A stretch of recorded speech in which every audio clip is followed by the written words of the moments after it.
on this properties of quantum states. I think he has been working on this topic on quantum states since I have known him, even, 40 years. So he is just the person to speak about it and inform us, give us insights about all the intricacies of the topic. And it's very good that towards the end of this whole workshop, we are having his talk, because now he can summarize everything. What is the latest idea, information about quantum information? And let me briefly introduce Karol Życzkowski. He has immensely contributed to quantum chaos, quantum measurements, entropy and entanglement, the theory of voting, and jointly with some of his colleagues from Poland, he designed the, I may not be able to pronounce correctly, but Jagiellonian Compromise, a voting system for the Council of European Union. So that means he also is very actively involved with the applications of what he studies, what he teaches. He has also worked on complex Hadamard matrices, numerical range, and numerical shadow. Currently, he is the professor director of physics at the Atomic Physics Department, Institute of Physics at Jagiellonian. I apologize, Karol, if I'm not able to. Jagiellonian University. This is the royal family in Poland. Yes. Yeah, and Krakow is very, very famous place, and I always intended to go to Krakow. It's a historic place. And he also works at the Center for Theoretical Physics at the Polish Academy of Science in Warsaw. He has also worked as a Humboldt Fellow and in University of Essen, and has been a great colleague of Fritz Haken and many other feathers in his cap. But let's just hear. He will introduce himself through his talk. And we are very keen to hear what you have to tell us about multipartite entanglement, because you know the best. Yeah. So thank you very much for a nice introduction and invitation to India. I'm very pleased to be with you, even though I would love to go and visit India again. But now at least I will introduce to you my collaborators. And as you see and distinguished in red, I have a collaboration with Chennai, with Arul Lakshminarayan. I will work for quite a few years, and now with his student Suhail Rathel. But also I will mention my colleague from Chile, Argentina, he's now in Chile, Dardo Goszenece, and colleagues from Poland, Adam Burchardt, Wojciech Bruzda, and Grzegorz Reichel-Mielczek. So indeed, I'm going to talk about entanglement, and relation to random matrices is simple. I will discuss some generic properties of entangled states, but also some extreme cases. By the way, if you wish to ask some questions, please do not hesitate and ask during the talk. It's easier for me, since I don't see you, to have a contact with you. So any question is really welcome. So I presume the introduction, you know what we are talking about. We discussed quantum state. So for composite systems, let's say we distinguish two subsystems A and B described in such a composite Hilbert space. And now, of course, you know the definition. Separable pure states is just a product state, and any state not of this product form is called entangled. Then for 2 times 2, so 4-dimensional Hilbert space, we distinguish two subsystems, and we define the famous Bell state, which is also called maximally entangled. It's easy to show why this name has sense. In fact, in this case, for any measure of entanglement, there are many measures, this Bell state is really extreme state, as it maximizes all reasonable measures of entanglement. To give you some glimpse at those measures of entanglement, we need to use some formula. For instance, it's easy to see that any such a bipartite state can be written in any product basis in this way. You have a double sum ij, and this is the matrix of coefficients. It needs not to be neither Hermitian nor unitary, but then due to the famous Schmidt decomposition, you can rotate bases and get a single sum. It corresponds to the singular value decomposition of the matrix C. And due to normalization of vector the norm of C is given is equal to 1. So it means that the sum of those Schmidt coefficients is equal to 1. And those Schmidt coefficients, they are nothing else as eigenvalues of partial trace. So to quantify entanglement, we just use spectrum of partial trace. So there are real numbers, eigenvalues of this Hermitian matrix C dagger, and the standard definition we use the entropy of entanglement is equal to the von Neumann entropy of the reduced state. If you have any questions, please ask, but I presume this is simple. In short, singular values of this matrix of coefficients determines uniquely entanglement of the state. For larger dimensions, for instance, sometimes I use qnits or qdits. If you have two subsystems of dimension d, this generalized Bell states for two qdit system has the same form. Now the summation goes from 1 to d, so maximally entangled state is this with all singular values of matrix C equal, and then it corresponds to the fact that partial trace is maximally mixed. So from the reduced state, we have no information whatsoever about the pure state of the bipartite system. And of course, this property does not change if we apply a local rotation. So take this state and rotate it by a product, tensor product of two unitary matrices. Well, since maximally, since the partial trace is maximally mixed, you can also define that psi is maximally entangled if partial trace is proportional to identity. So this matrix C is unitary up to normalization. So if matrix of coefficients is proportional to unitary, then and only then all singular values are equal to 1, and then the state is maximally entangled. So look, the state 0, 0, plus 0, 1, plus 1, 0, minus 1, 1, you might not see immediately that it indeed is a maximally entangled, but you see that the coefficients in this matrix Cij, they just form a Hadamard matrix 1, 1, 1, minus 1, which is unitary, and this proves that this state is also equivalent to the famous Bell state. So in short, for a bipartite system, it's enough to write down the matrix C, find singular values, and those singular values determine the state. Well, now about randomness, random matrices. You can ask a simple question. You have a set of all those states, and you wish to study generic properties. What it means, we wish to average the ensemble of all states with some natural measure. Here, the natural measure is simple to be identified. We use a unitarily invariant measure induced by the Haar measure on the unitary group, because we have a freedom of having one state to rotate it by a random unitary matrix. And here, the average entropy was in fact computed in a bit different context by Page. Already look in 1993. So if you have a system, now I change from D to N, of size n times n, maximal possible entropy of the maximally mixed state is a log of n. And this important result of Page shows that the average entropy is very close to the maximal, is maximal value log of n minus constant 1/2, this important constant, plus some corrections which decay asymptotically.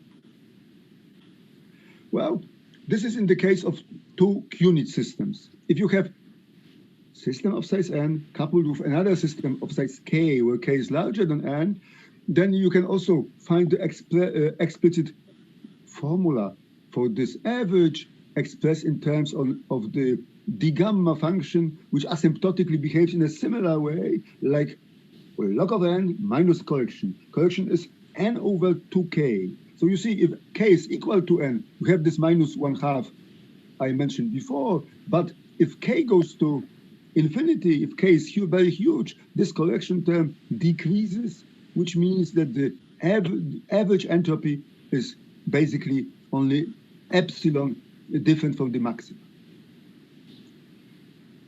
In fact, this computation corresponds to studying spectrum of random mixed states, which are obtained by partial trace. So we take a pure state on such a k times n dimensional manifold, perform partial trace, and then Schmidt coefficients just imply eigenvalues of such reduced density matrix. And here the explicit expression for the density of eigenvalues is known. This is the famous van der Waals term, I is smaller than j and square of the differences.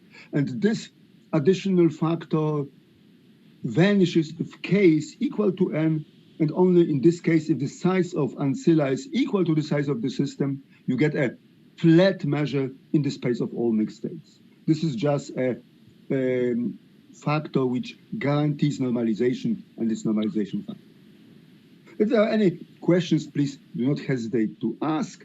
But now I will give you a simple example going back to the simplest case we understand the best. So if n is equal to 2, we have 2-qubit system. And then using the Schmidt decomposition, any state can be written in the famous way, like some number, let's call it cosine alpha 0, 0 plus sine alpha 1, 1. So you recognize if alpha is equal to 0, we have a product state. But if alpha is equal to pi over 4, we get a maximally entangled Bell state. So the eigenvalues of the partial trace, you can recognize they are, of course, given by squares of those numbers, and they imply other measures of entanglement. So one measure is called tangle, which is just determinant, is proportional to determinant of partial trace, which is nothing else as sine square of 2 alpha. I changed the variable here. And its square root is called concurrence. Those two quantities were introduced in the famous paper by Wouters discussing entanglement of 2-qubit states. So now look, if you go back, take this explicit formula, fix k equal to n to 2, you have explicit expression. You can now integrate out one variable, compute the probability distribution for the second one, and then you can get the explicit nice analytical formula for distribution of this angle alpha. You take a random state, and then alpha is obtained with such a probability distribution. Then tangle tau is described by such a simple form, square root of 1 minus tau with some prefactor, while concurrence, just we get it by trivial change of variables, is obtained by, has a function dependence c square root of 1 minus c squared. Indeed, thanks Fragaya for quoting our old papers. Interestingly, these results were obtained some 20 years ago, and I'm very pleased to mention my long-term co-author, Professor Hans-Jürgen Sommers from Germany. I also had the privilege to work with him while working in Essen many, many years ago. What happens now for larger n? In short, a very famous and important mathematical effect occurs, which is called concentration of measure. I will then explain what it means exactly. Or, Pragaya, are there any questions? Is it clear for you right now? Okay. If there are no further questions. Yes. Yeah, is it fine? It is clear. Okay. I mean. So the measure concentration is a mathematical fact. Karol, yes? Because most of the students are most of the students are attending the talk through YouTube, so they will not be able to ask questions directly. Okay, okay. So, but, so anyway, I encourage students to ask questions now during the talk. But if it's not the case, I can continue, I presume. So the measure concentration. They can write to you.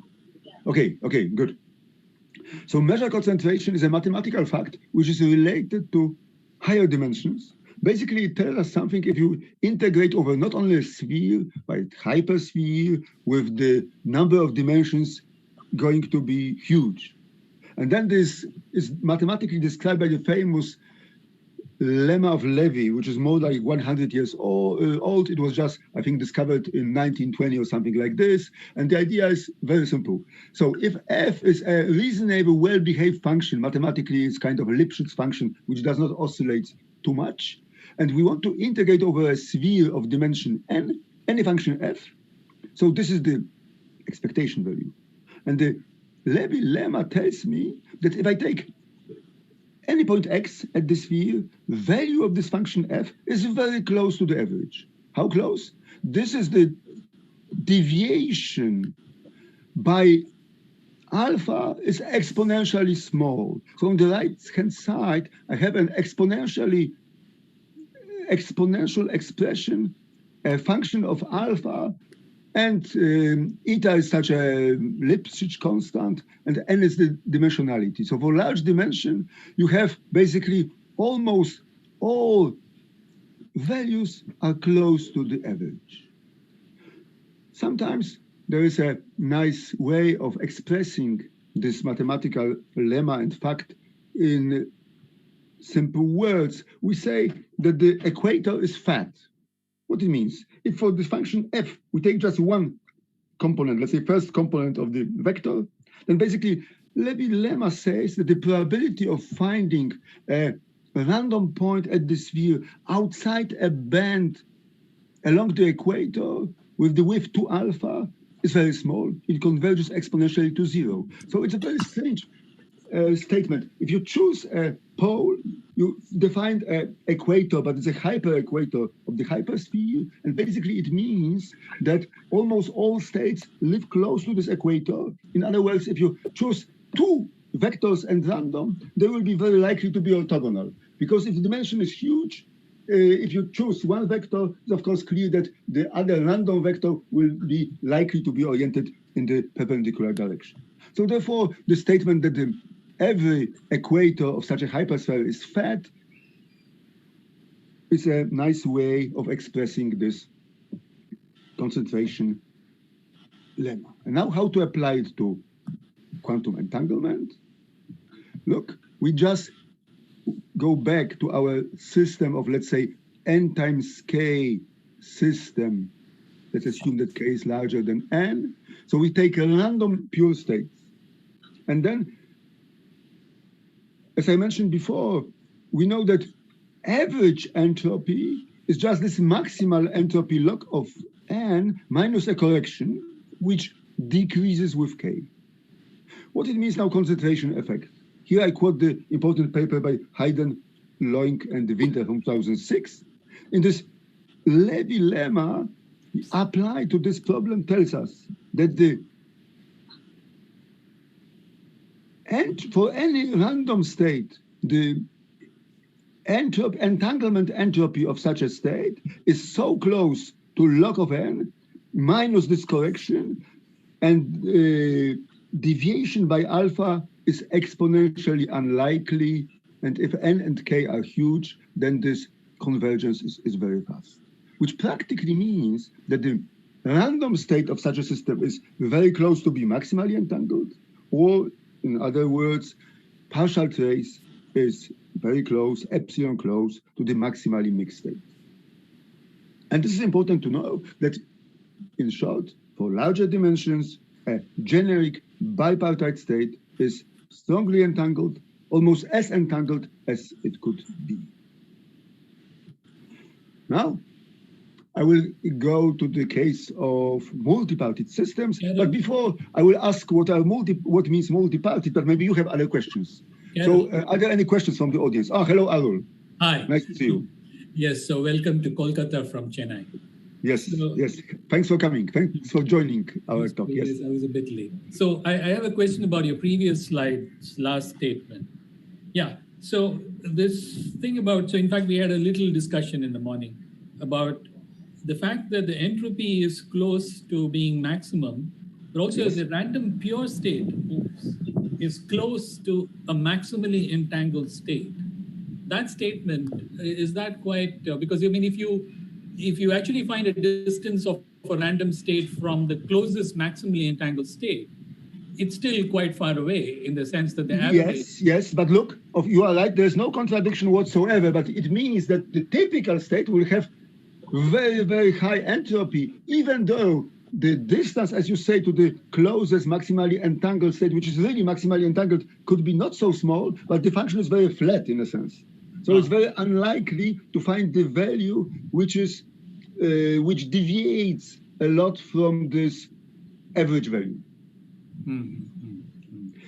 Okay. So look, in a sense, this is this formula that the f is our function, like measure of entanglement, and the likelihood of finding such a x, that f of x deviates by alpha from the average is very small.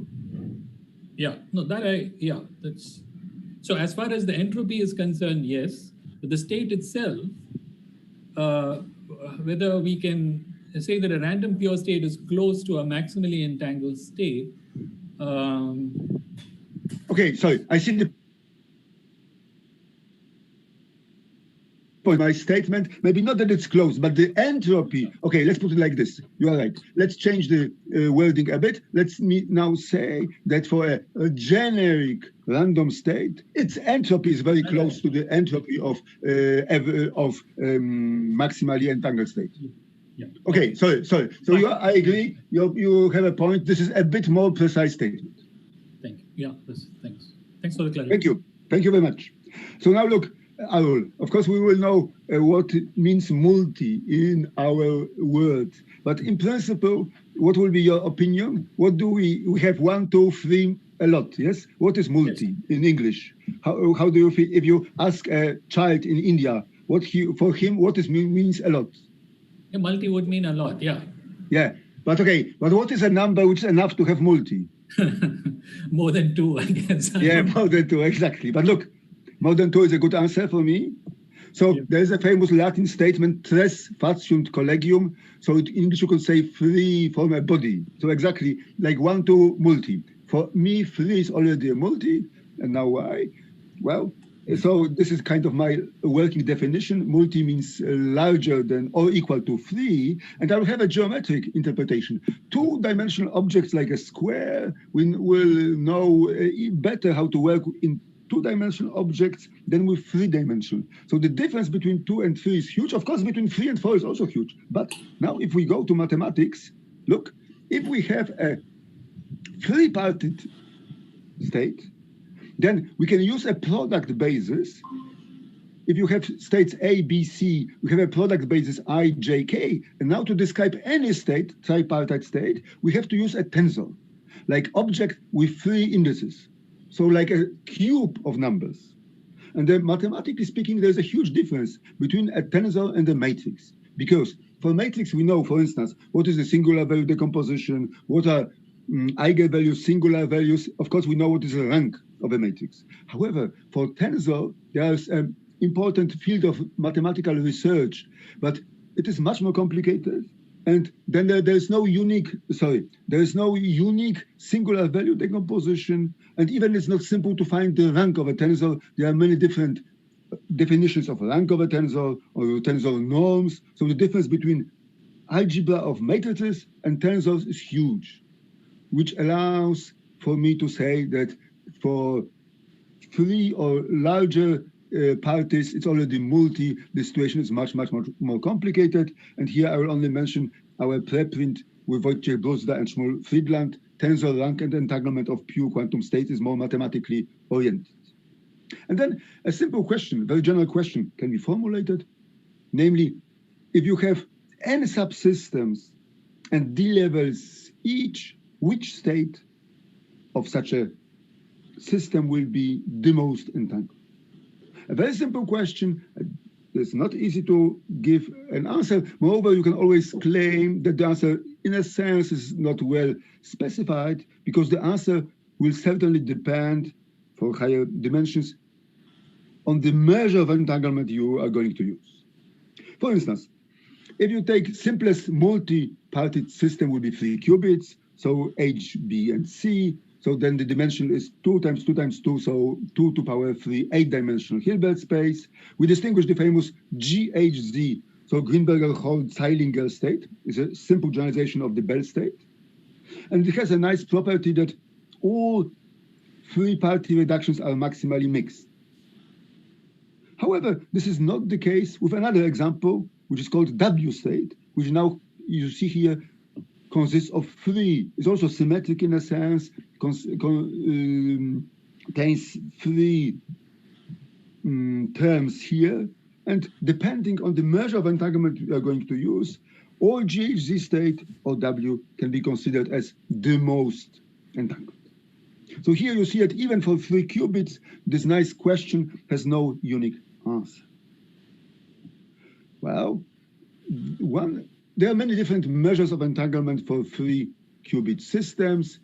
Here I will quote one which in a sense is most advanced or more mathematically the nicest.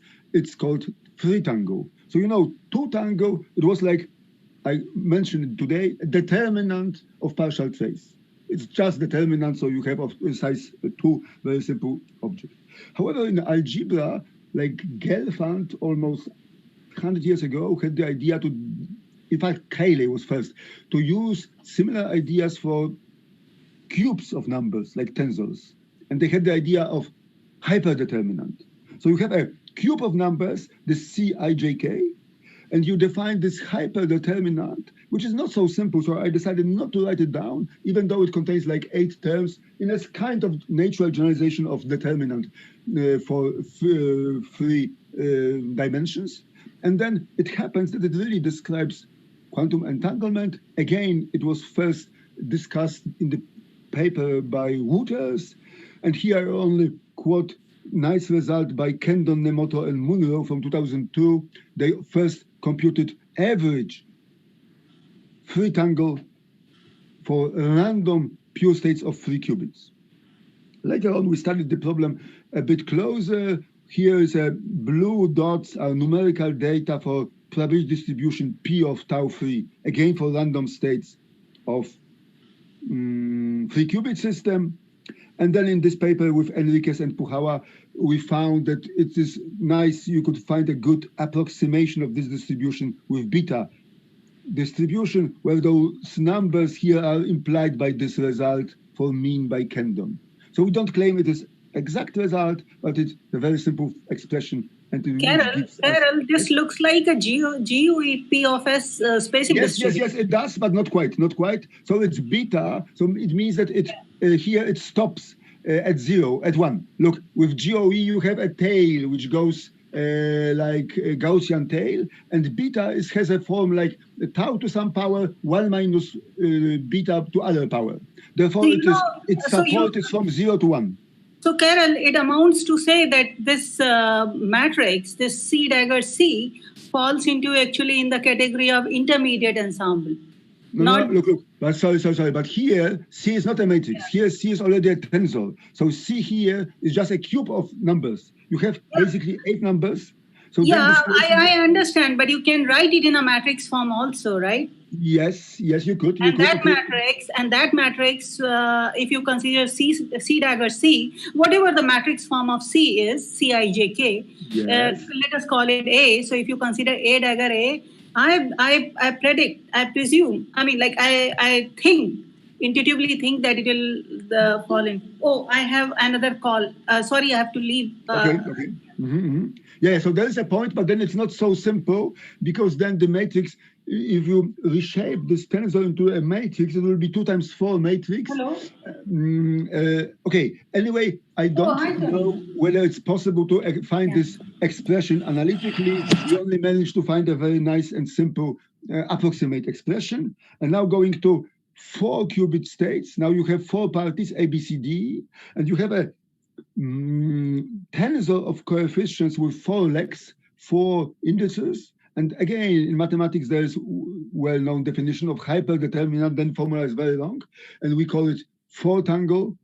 Here I quote the paper of Alcina and Latorre of 2015. So this is just a normalization factor to have it normalized from 0 to 1.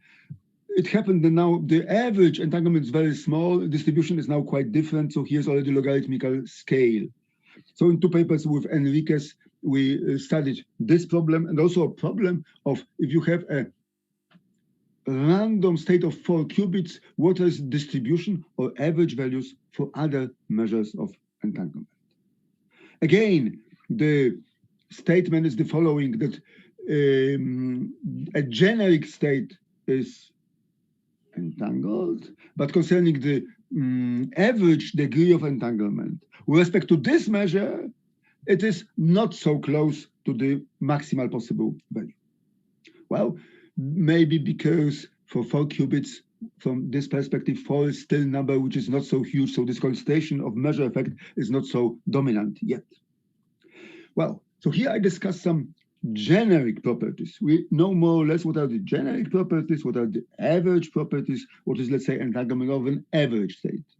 If the number of subsystems is huge, then if you generate any typical random realization, a random example, it will be very unlikely to find some extreme cases. Basically, it will be very unlikely to find those states, let's say here, for which this value of hyperdeterminant is maximal. So then it is important to identify, first define, and later identify those states for which those entanglement measures admit extremal value, maximal values.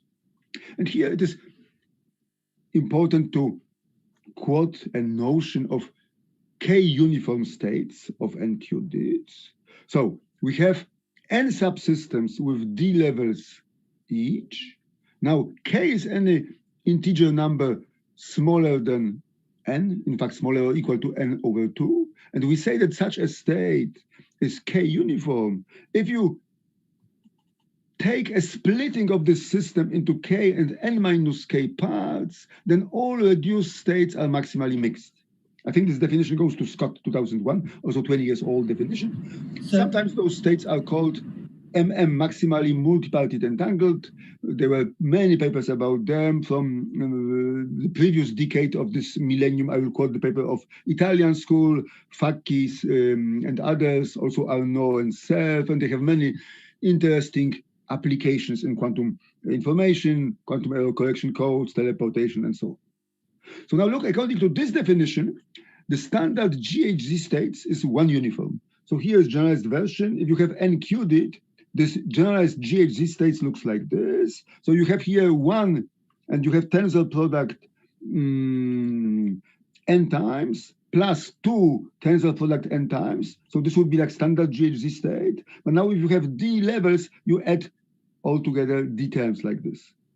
So it is easy to show that this is one uniform, because if you remove all parties by 1, this reduced state is maximally mixed, but it's not too uniform. Why not? Because, for instance, you will never have, after removing n minus 2 subsystems in the partial trace, you will not find states like 1 tensor 2 or 2 tensor 1, because they are not there. So this example is nice, but it's only one uniform.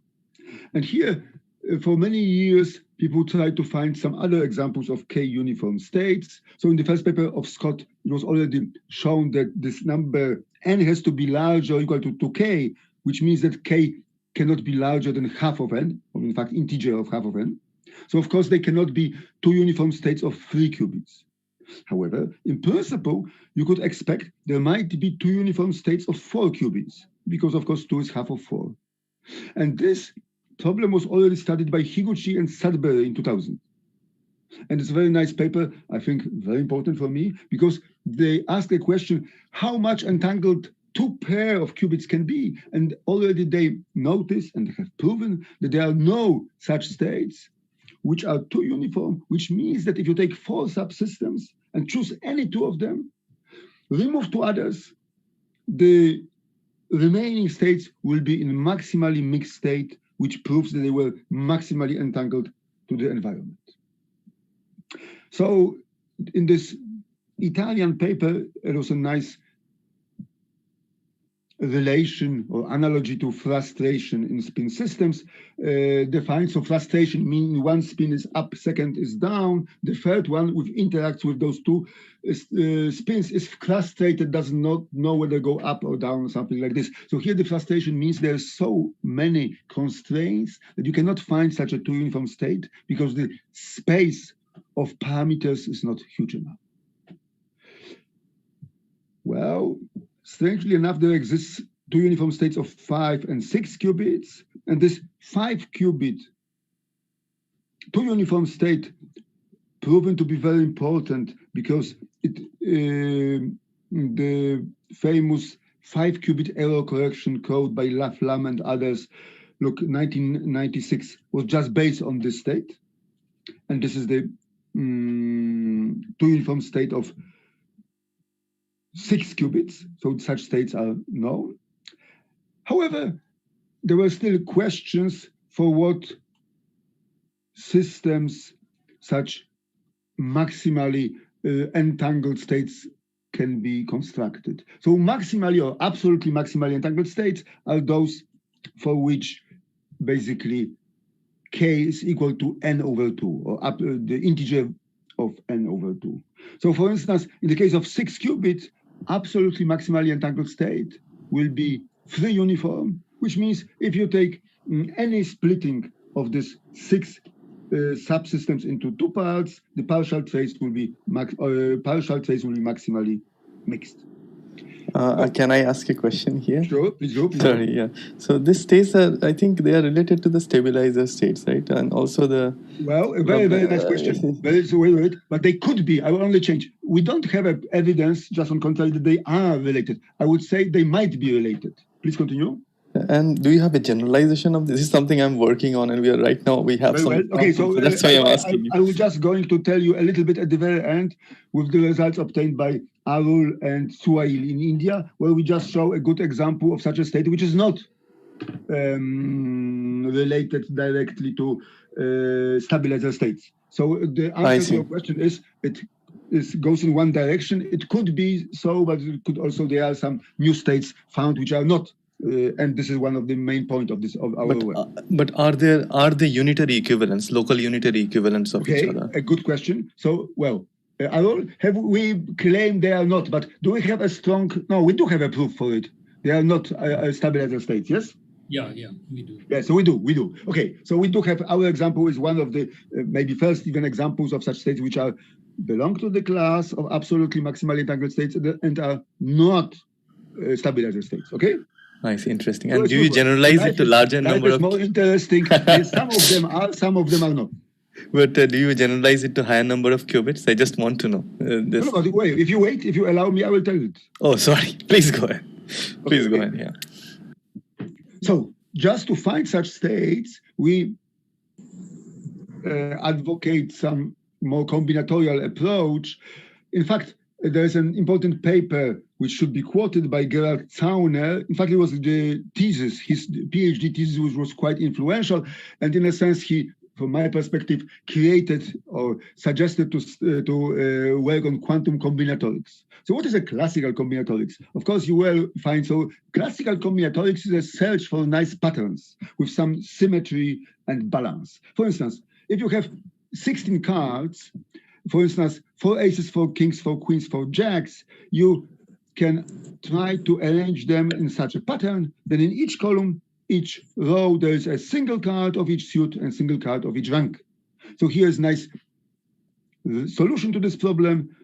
Mathematically speaking, this is a pattern which is called 2 mutually orthogonal Latin squares of size 4. And you see such a pattern, of course, exists. It, of course, exists for n equal 3, also 5. But it's easy to show it will not exist for n equal 2. And then, interestingly, it will not exist for n equal 6. So there exists only a single Latin square of size 6. A single, it means that there are only, for instance, you can put ace, queen, jacks, 10 and 9. But if you wish to take colors, second feature, it will not work. So this was already studied by Euler in his famous problem of 36 officers. So the idea is very simple. You have he worked there in St. Petersburg for Tsar, and the idea was he had a kind of military grant. Well, I'm joking, of course, but there should be a military parade. There was 36 officers from 6 different ranks and 6 different units. Each unit had different uniform, and they wanted to put a nice square that it looks nice. So in each column, each row, there's a single officer from one unit, from one rank. And then even Euler was not able to prove it strictly that no solution exists, but he wrote in his paper that it's not possible. And only 121 years later, Gaston Terry, a French lawyer, not mathematician, he proved it, and by brute force, he basically considered all possibilities, and he has shown, mathematically speaking, in a rigorous way, that such a solution does not exist. Well, here I will show you a picture. This is a picture of a game you can buy. I will show it here. Please have a look. Which is a kind of a puzzle. And look, what you see here, a strange game for kids. So I got it from my nephew. So look, you have 6 colors, which correspond to different, let's say, units of military and different ranks, like general, colonel, and here private, no officer, so lieutenant, whatsoever. And now look at this pattern. So it exactly corresponds to the question of Euler, because look here, in each column, each row, you have different color. And now you have to believe me that, like you see here, in each column, each row, the height of those blocks is different. So if you look here, you might think, by the way, this toy is called 36 Cube. I'm not sure whether you can buy it in India, but it's a very nice toy by Niederman, not very old. Well, it was just found, 15 years ago. So it looks like Euler was wrong, because you can see, if we have such a toy, this is an apparent solution to the problem of Euler. So they claim it's the world's most challenging puzzle. And as you can guess, Euler was correct. So was Tari. So mathematics is correct. But here's a great difference between physics and mathematics. So mathematically speaking, Euler was correct, but physical realization of this toy is such that, in fact, well, as you can guess, it's kind of a cheating. Maybe not cheating, but basically, in short, 2 columns which look like they had 6, height 6, they have height 5, which is not easy to see. So somehow the physical realization allows for such a pattern, but of course Euler was right that, exactly speaking, such a solution does not exist. Well, so I think I will not discuss too long what is the current story of the research. So people were asking for what numbers of n and k such states do exist. They are important for many different purposes. Here I will mention the first nice example, which is related to such a Greco-Latin square. So exactly this Greco-Latin means, this is the terminology used by Euler, because he used the letters alpha, Greek letters, and Roman Latin letters, which we can use for bridge players in this way, or for information people in the terms of numbers. And then, what is the relation? Having such a pattern, like Greco-Latin square expressed in the numbers, you can immediately write such a square in the following way. Look at this. Can you see my mouse? Can you see my pointer? Yes, we can see. Good. Yeah. Well, thank you. Sorry. So I take this square and I call address is 0, 0. This is upper left corner. So the first black dots are, black numbers are address, and you put 0, 0 here. Then you look for the address 0, 1, you find 1, 2. So you put such a state. Then you put address 0, 2, you put numbers 2 and 1. Then next row will give us next row, and the third one will give us third row. So in this way, you find a state. And then it's easy to show that because this is a Latin square, so there are no numbers repeated in the first and second row, in the first and second, each row, each column, this state, you construct it in this way, automatically is absolutely maximally entangled, which means that if you remove any 2 subsystems, the partial space is maximally mixed. Moreover, this state allows us to define quantum error correction code. The idea is very simple. Instead of 0, you define 0 tilde. From those 9 terms, you choose those 3 which start with 0. So you remove first digit, and you put those 3 remaining digits here. So this code is obtained from the first line. Second allows us to find the state 1 tilde, and the last, here you see it in blue, last row defines the last state. So those states have such a property, they are distance 2. So if you switch any of those treats, they are treats at the first, third, or second place, change state 0 can be distinguished from state 1, even though state 1 can also be affected by noise. So in a sense, this quantum code is redundant for any change of at most 1 trit at any place. So you see, there's a relation between such a combinatorial structures, quantum states, and quantum codes. So if we had solution of the problem of Euler of 36 officers, unfortunately it doesn't exist. Well, let's assume here or here, we could immediately create our code, but those states do not exist. So now you can pose a question whether such a solution to the Euler problem might exist, provided the officers of Euler will be allowed to be entangled, which means you will have an option to create superposition of those states.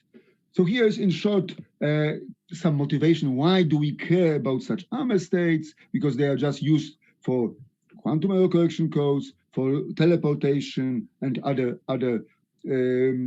tasks. For instance, such a AME states allows us to teleport 2 qubits between any chosen pair of 4 users from, let's say, pair A and C to B and D, or from the pair A and B to C and D, what is not possible for any other state. So this is really a property which distinguishes those AME states.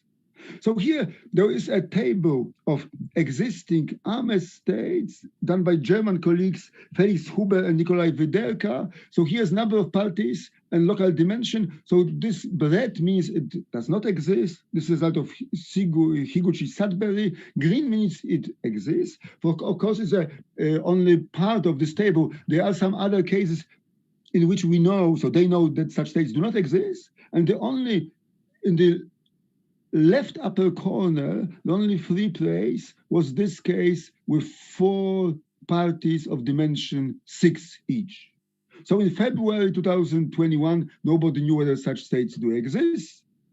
The situation has changed in the sense that we found such a state. I'm not now going to tell you a little bit about it, and then we know that it is not a stabilizer state. So it's really a multipartite state which displays some extreme entanglement. Okay, so look here, I think I will skip this part. This is, look, 6-4, it's a different state of 6 q-quarts. So it exists, it looks very, very messy and strange and difficult, but if in fact in mathematics they know also not only Latin squares, but Latin cubes or hypercubes, so having such a algebraic pattern or combinatorial pattern, you can easily find way to write down such a state, because you have this hypercube and you have 3 first digits for address like XYZ and 3 other digits from the contents of those hypercube, and you can explain this strange and complicated superposition of 64 terms. Now look, in a sense, we need now new construction, because in the standard orthogonal squares, they only offer you superposition of states with all coefficients are non-negative. Now we know that even for 5 qubits or 6 qubits, such states do not exist. So those states do exist if you allow some signs to be negative. So they cannot be obtained with standard Latin squares.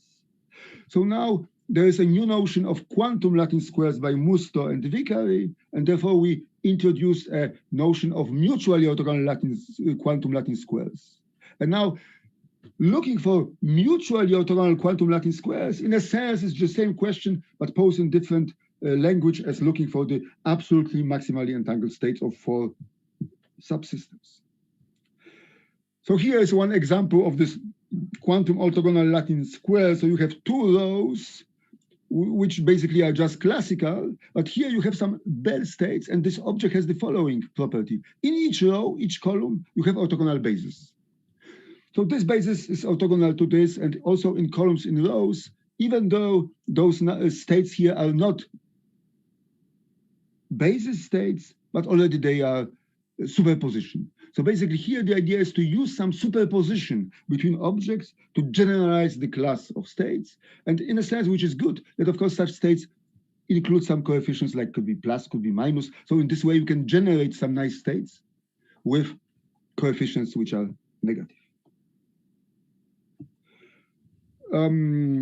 Well, so to find a good definition of this quantum orthogonal Latin squares, we can proceed as follows. We can have a table of d-square bipartite states.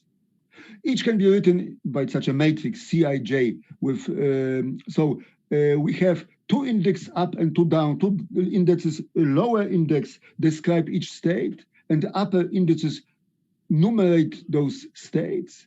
So now our definition goes as follows. Quantum orthogonal Latin square is a set of d-square states represented by d-square matrices with the following property, that in a sense they are block unitary. So here is first block unitary relation, that such a column is orthogonal to such a column, such a row to such a row, and then the state psi defined with help of those states psi or psi is by construction to uniform.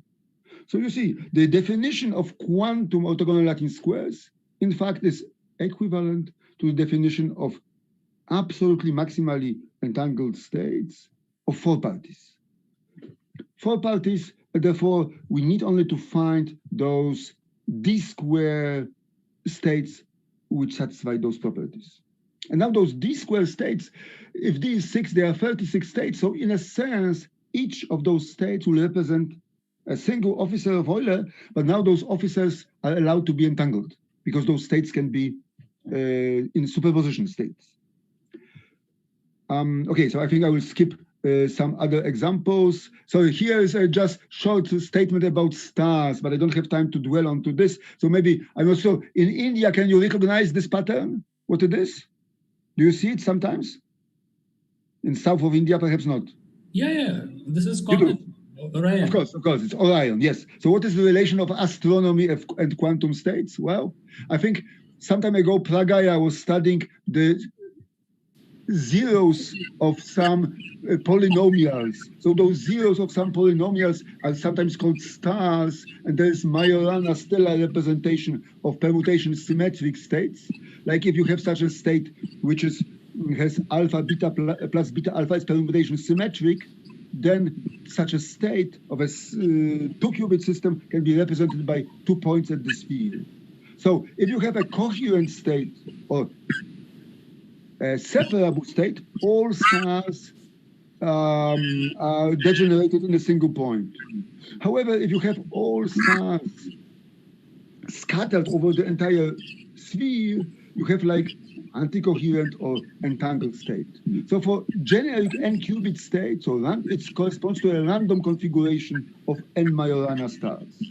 So this is like side story. I will return to the AME states in a second. Now let me give you some example. And for 3-qubit states, this GHZ state is represented by 3 points at the equator. Of course, you can rotate, you can change the system, but they still are at the large circle, and the angles are the same. Now it is nice to use following definition. An entanglement of n-partite is called m-resistant. If you reduce the states to m-party, m is smaller than n, it remains entangled. So then the state GHZ is zero resistant. It's not resistant because partial trace is already separable.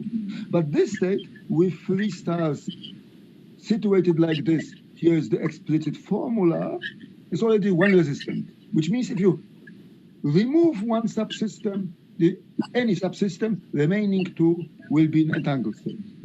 For 4 qubit system, we can have 0 resistant, like generalized GHZ system state, which looks like this. You have 4 points at the equator. There are some noises in the background. I'm not sure what has happened. Can you hear me? Yes, we can hear you. Okay, very well, very well. Now, if you look, change those, leave 3 states at the equator and put 1 at the top, you have 1 resistant state. Here, if you put 2 stars at the pole and leave 2 at the equator, you get 2 resistant states. And interestingly, if we ask what are the generic properties, we found that if you take a larger system which contains n subsystems, so generic state will be m resistant with m a little bit more than half, in fact 3/5, so 60%, which means that, which is nice, that you can, out of, interesting observation, out of n subsystems, if you remove, let's say, 39%, they will still be entangled. But if you remove, let's say, 41, what remains has like basically 59% of subsystems. It will be typically, so generically, separable. I think I should conclude now. This is one picture of Krakow, and I'm sorry, I have no more time.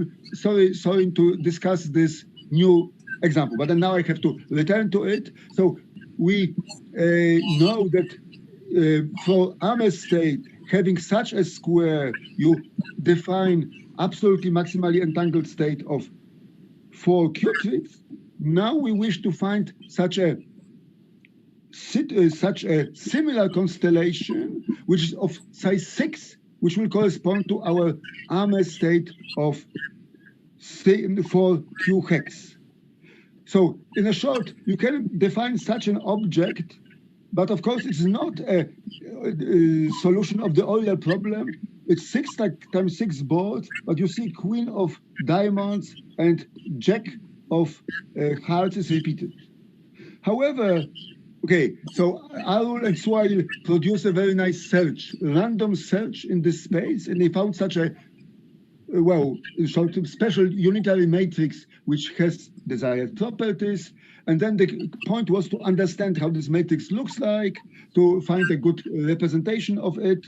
And okay, I don't have time to go to details, but here is the solution.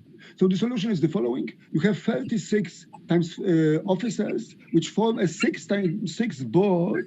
And you see, or you have 2 officers in each square, and they have the same size. So it means this is like Bell state, or there are 4 other officers.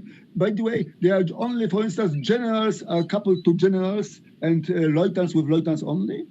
And then those states are also equivalent to a bipartite Bell states. So now this solution, on one hand, it's a solution of the generalized quantum problem of Euler. We found the solution of his problem, allowing officers to be entangled. Now look, instead of having, in principle, you could believe, each officer will be entangled to all other officers.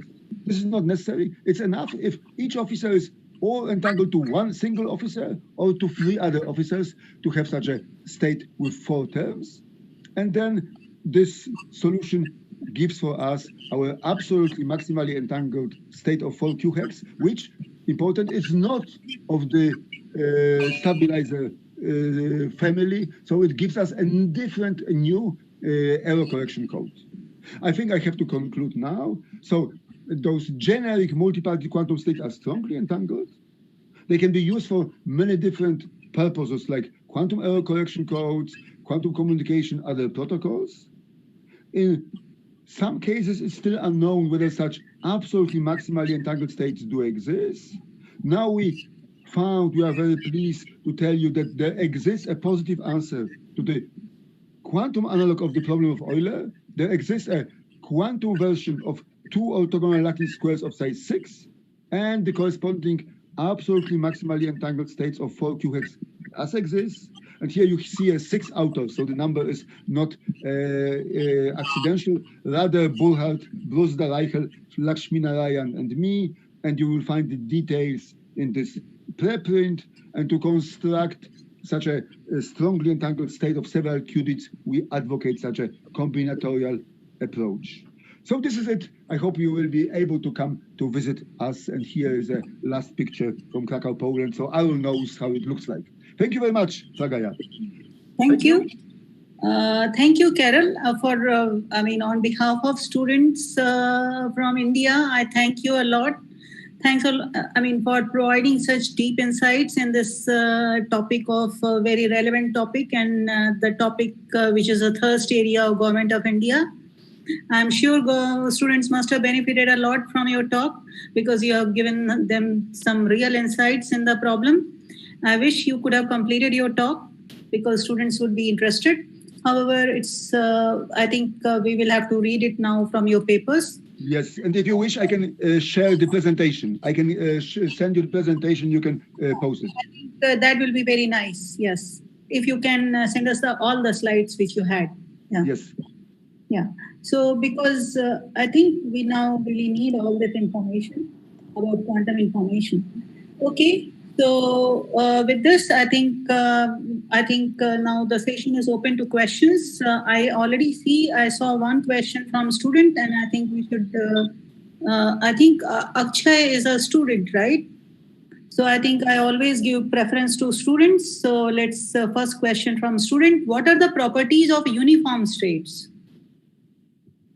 Well, so those K-uniform states, they have a simple property. The property is the following.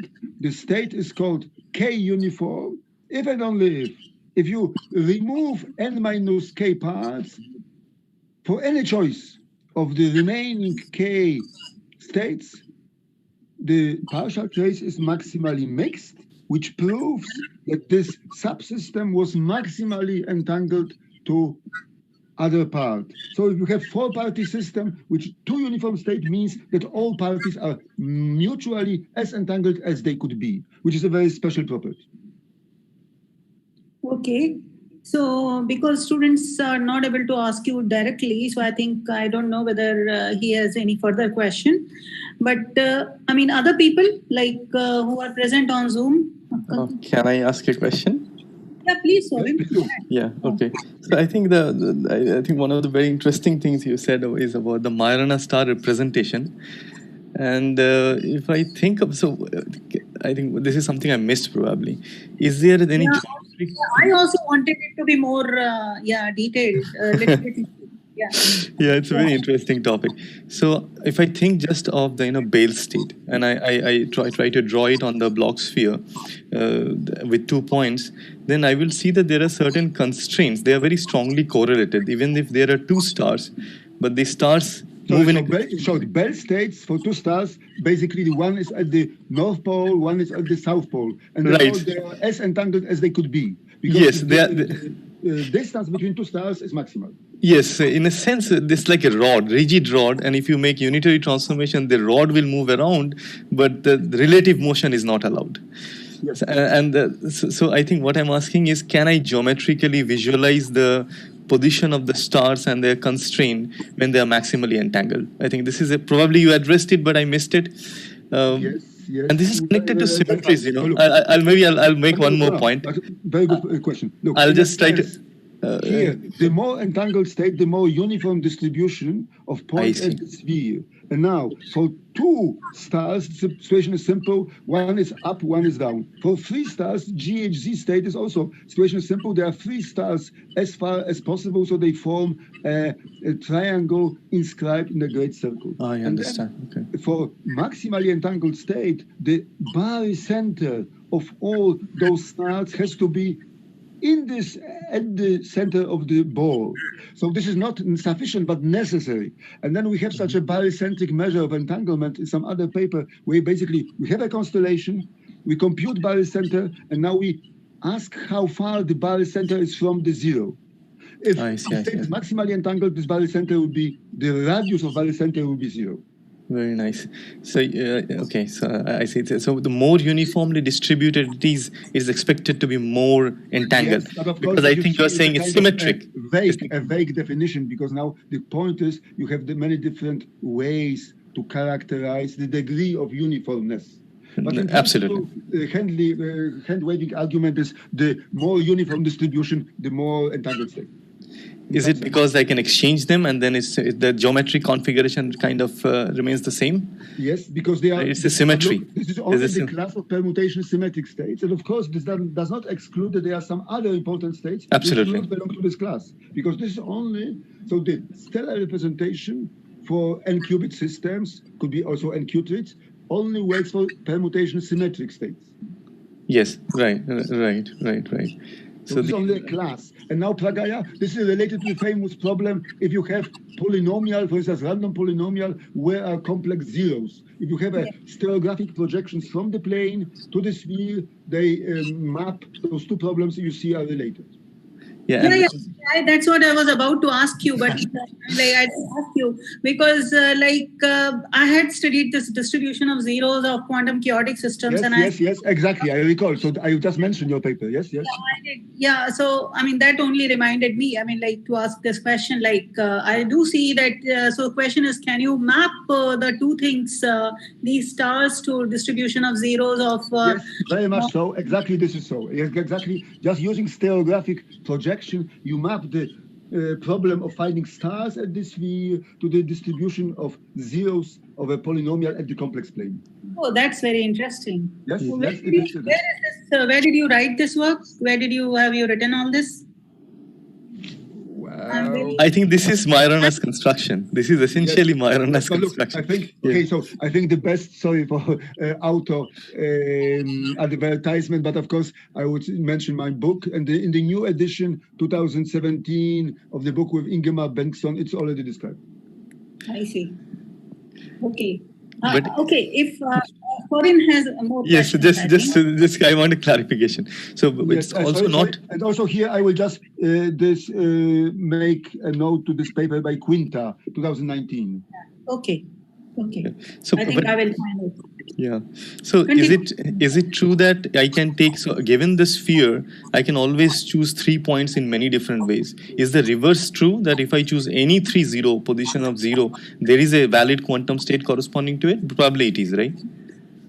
Yes, the reverse is also true. Look, here's the definition. For any constellation of n stars, you have the symmetric state of n qubits, which is defined like this. So you just have a sum which goes over all permutations of those 3 stars. Right, okay. So this is a very nice and simple explicit construction. Right. And now the other... Sorry, Praga, please go ahead. No, sorry, we are interrupting each other. You continue. Don't worry. The other curiosity which I had is you showed that you could figure out for 5 qubits and 6 qubit what will be the states which will do what you are interested in. Could you generalize this to higher dimension, a higher number of qubits? Does it exist as a result? I'm curious, but of course, because this is something we are working on. We have some results. It's simple to predict. Basically, for more than 4 qubits, it becomes messy, and then something we know, something we don't, but we don't have a kind of full classification. In this case, we can basically give exact nice examples of 0, 1 resistant, here 0, 1, 2 resistant states. But for larger, basically, we have no complete understanding. Only we know that generically for high N, what are the generic properties, which basically is related to the topic of this session, like random matrix theory, random states, and entanglement. If I may interrupt, I thought the question was whether for more than 5 or 6 qubits, we have Arme states. Yes. Okay, well, sorry, there are many questions. Yes, concerning Arme states, for qubits, everything is known. So Arme states, there was this here. For Arme states, we know that for Arme states, if you have 4 qubits, they do not exist, and later for 5 and 6, they do exist. For 7 and 8, they do not exist. So this is known. However, this is concerning Arme states. But what about 9? What about 9? I'm just curious.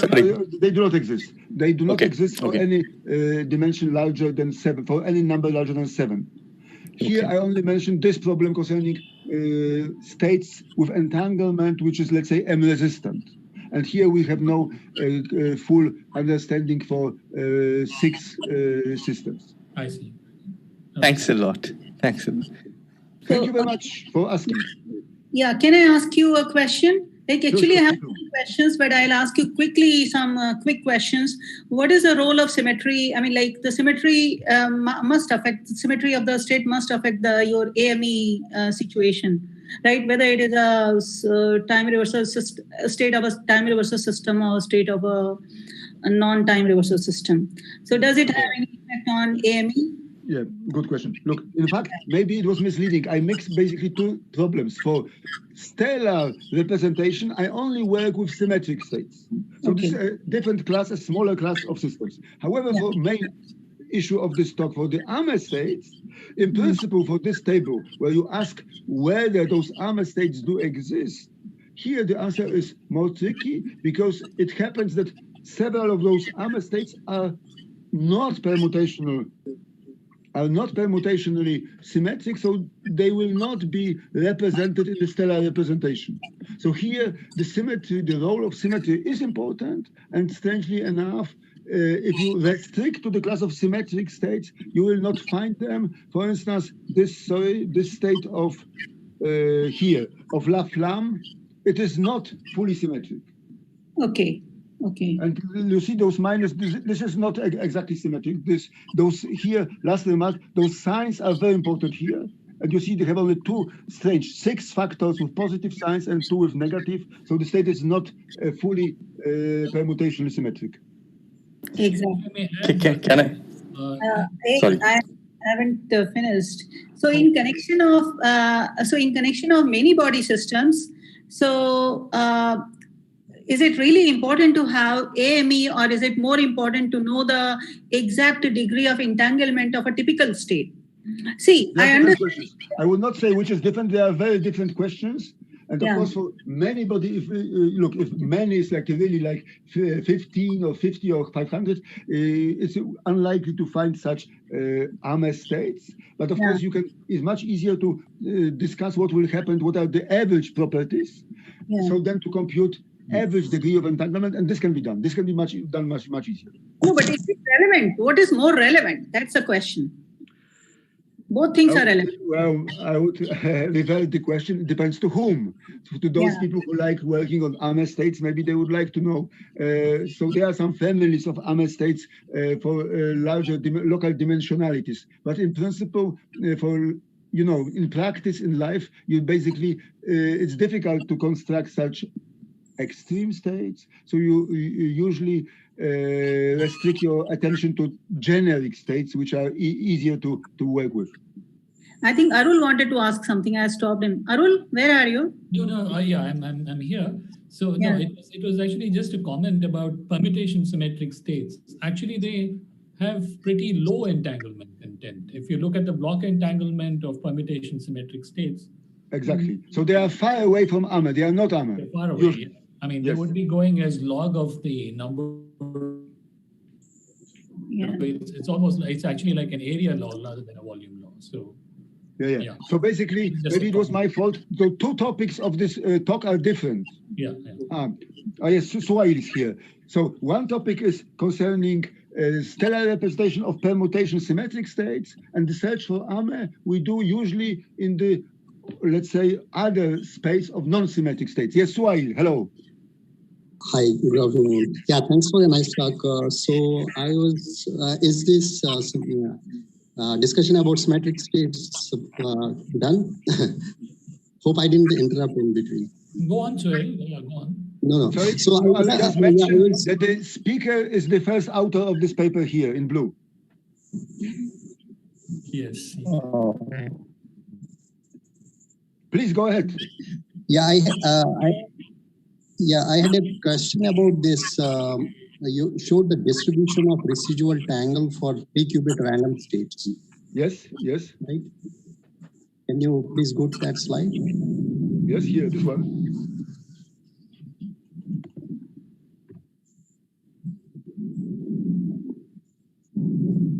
Yes, do you refer to this picture? Thanks.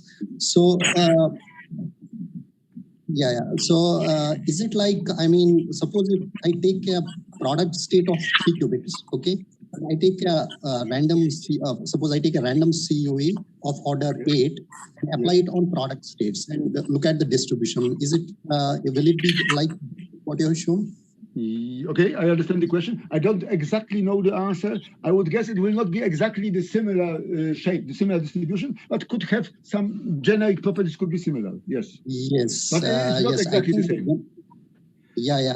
Actually, I tried to fit a curve like this for, I mean, a random CUE, but I was more interested for a unitary operator of order 8, which corresponds to AME 6-2, which will be a I see. And the distribution was quite nice, but I was actually not aware about this result that it is kind of approximated by this distribution. But I think okay. Might have some so we can discuss it later. But thanks for asking. Good. So okay, in a sense, look, I was studying those issues a few years ago, and then I now have to update it to look what are the positions of AME states, let's say, at those graphs. Yes. Mm-hmm. Exactly. But it will be nice. Thank you. Also for 4 here look, the point is that for 4 tangle, AME states do not exist for 4 qubits. Do not exist. So then the question was posed by Alcina and Latorre, for which states this T is largest, and they found such as a family of states for which maximize this hyperdeterminant. Oh, nice. So do you recall what will be the corresponding, for example, the unitary operator corresponding to this? Well, okay, I cannot tell you offhand, but the state is not so complicated, but of course it's not so simple. It's not like GHZ state. It already has like, I think, 8 terms, but they are simple, relatively simple, so they can be write down analytically. Oh, okay. Thank you very much. I'll have a look at it. Thank you. So I think in our paper, maybe in this later paper, we already quoted it. I think in this our last paper. I will have to check. We have to now, I think... Pragya, can I ask just one comment, and I make one comment regarding your question, actually? I think you asked about symmetry. I think it's a very interesting point, because like if you look at the Bale state, and if you really think of spins as having a magnetic moment, then the Bale state essentially has 0 magnetic moment, which tells you that if you think of them as spins, it is time reversal symmetric. And it has consequences even on the Majorana star representation. And this was, I think this is the spirit in which I was asking this question, that if you have, like for example, Bale state had finite quadrupole moment, but no magnetization. And then you can think of higher orders of these guys, and then there will be higher symmetries. And this was the curiosity actually, which I was trying to ask. And I just wanted to make this comment. Thank you very much. And then if I may, just one remark concerning the question of Ashkai Kumar. He asked, can we represent coherence properties of a state on the sphere? So the answer is simple. Look, the same constellation of stars, if you consider a simple system, then all stars together correspond to coherent state, and all stars distributed uniformly correspond to anti-coherent state. And if we consider now n qubit states, then this constellation of all points at a single point represents separable state, and if they are scattered across the entire sphere, they are entangled. So in a sense, stellar representation of Majorana can be used in both cases, or for a simple system of dimension n+1, or composite systems containing of n qubits. This is the answer. Thank you. Okay, so I think we all have many questions and from Karol. However, we have to give him a break now. And so Karol, thank you very much for a very nice... So I am very much amazed that there were so many of you at the audience. So my best regards to all of you. Thank you for listening to me. Yeah, thank you. Thank you, Karol. Yeah. Thank you, Prasanta, for invitation. Thank you. I wish I will be able to visit India in future. Thank you. Yes, thank you. Yeah.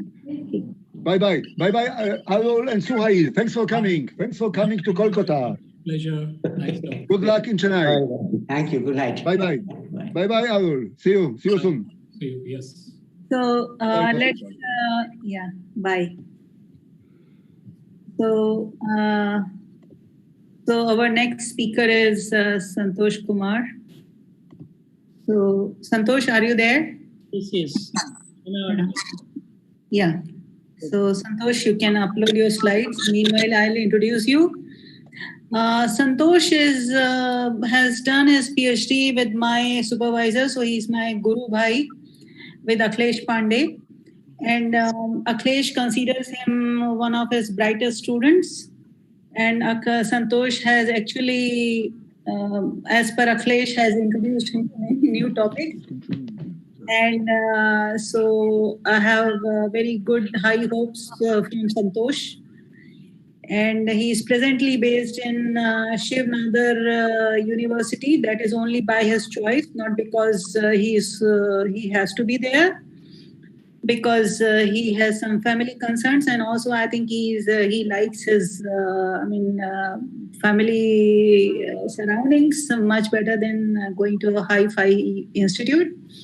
So with this, I will now request Santosh to kindly talk about his work. Thank you very much for that generous introduction. Okay, hello everyone. So first of all, I would like to thank Professor Shukla and Professor Panigrahi for giving me this opportunity. So, and it's actually a privilege to be talking after Professor Życzkowski's talk. Anyway, so the title of my talk is The Random Density Matrices, Analytical Results for Hilbert-Smith and Bose Distances. Just a second.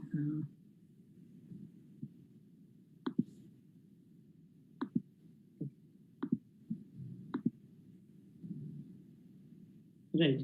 So here's the outline of my talk. I'll start with some basic ideas. And actually, many of them have been already covered in previous talks. So anyway, I'll go through this and then I'll come to the main part of my presentation, which is essentially the distance between random density matrices, where I'll show you some of our new results for the mean square distances, Hilbert-Smith and Bose distances. And then I'll show the comparison of those results, analytical results, with the simulation of a couple kick-top simulations. And finally, I'll conclude. Right, so preliminary ideas. So what density matrices, right? So we're coming to that. So first of all, we know that density matrix formalism plays a very fundamental role in quantum information theory. And in fact, it's a natural approach to deal with mixed states. And as far as the random density matrices are concerned, they're very important from several perspectives.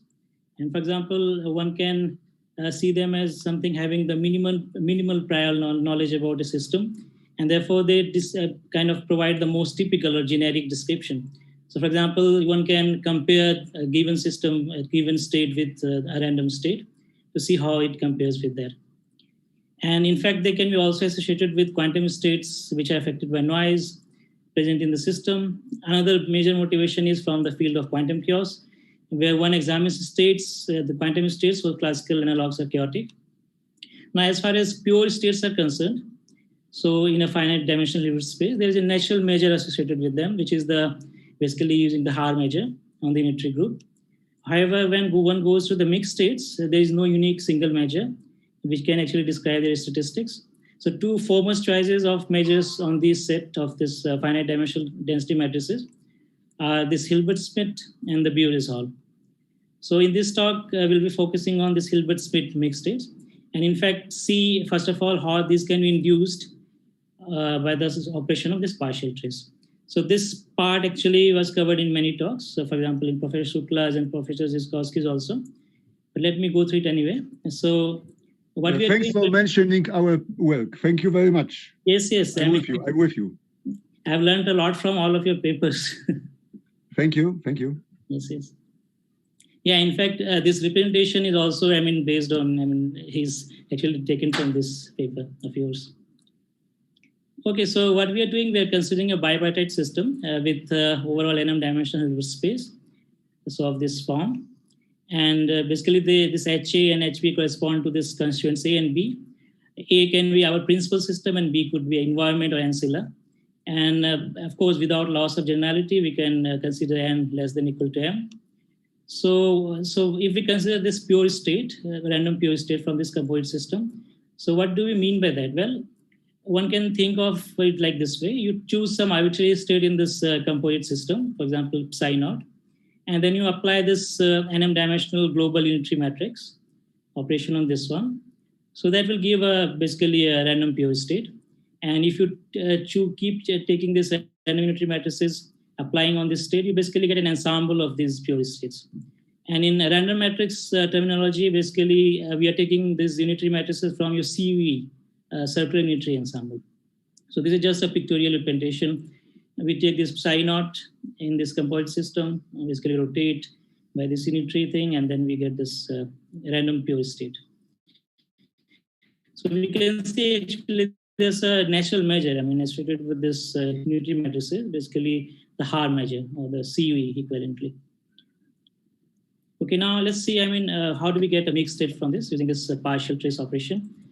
So we essentially partial trace over the subsystem B in this way. And that actually leads to a state which will be distributed using this Hilbert-Smith measure. The corresponding random matrix model, again, it has been discussed today several times. So it is essentially GG dagger, which is the Wishart matrix. But then you have to normalize it with the trace so that it matches with this condition, fixed trace condition of 1. So essentially in the random matrix model, you take this G as this something called the complex Geneva or Gaussian matrix, and the distribution is this one. So that just means that the elements are Gaussian essentially. So you take these matrices, construct this GG dagger, divide by the trace of that. So that gives you these random matrices, which are actually equivalent to this construction from here. Okay, so moving on.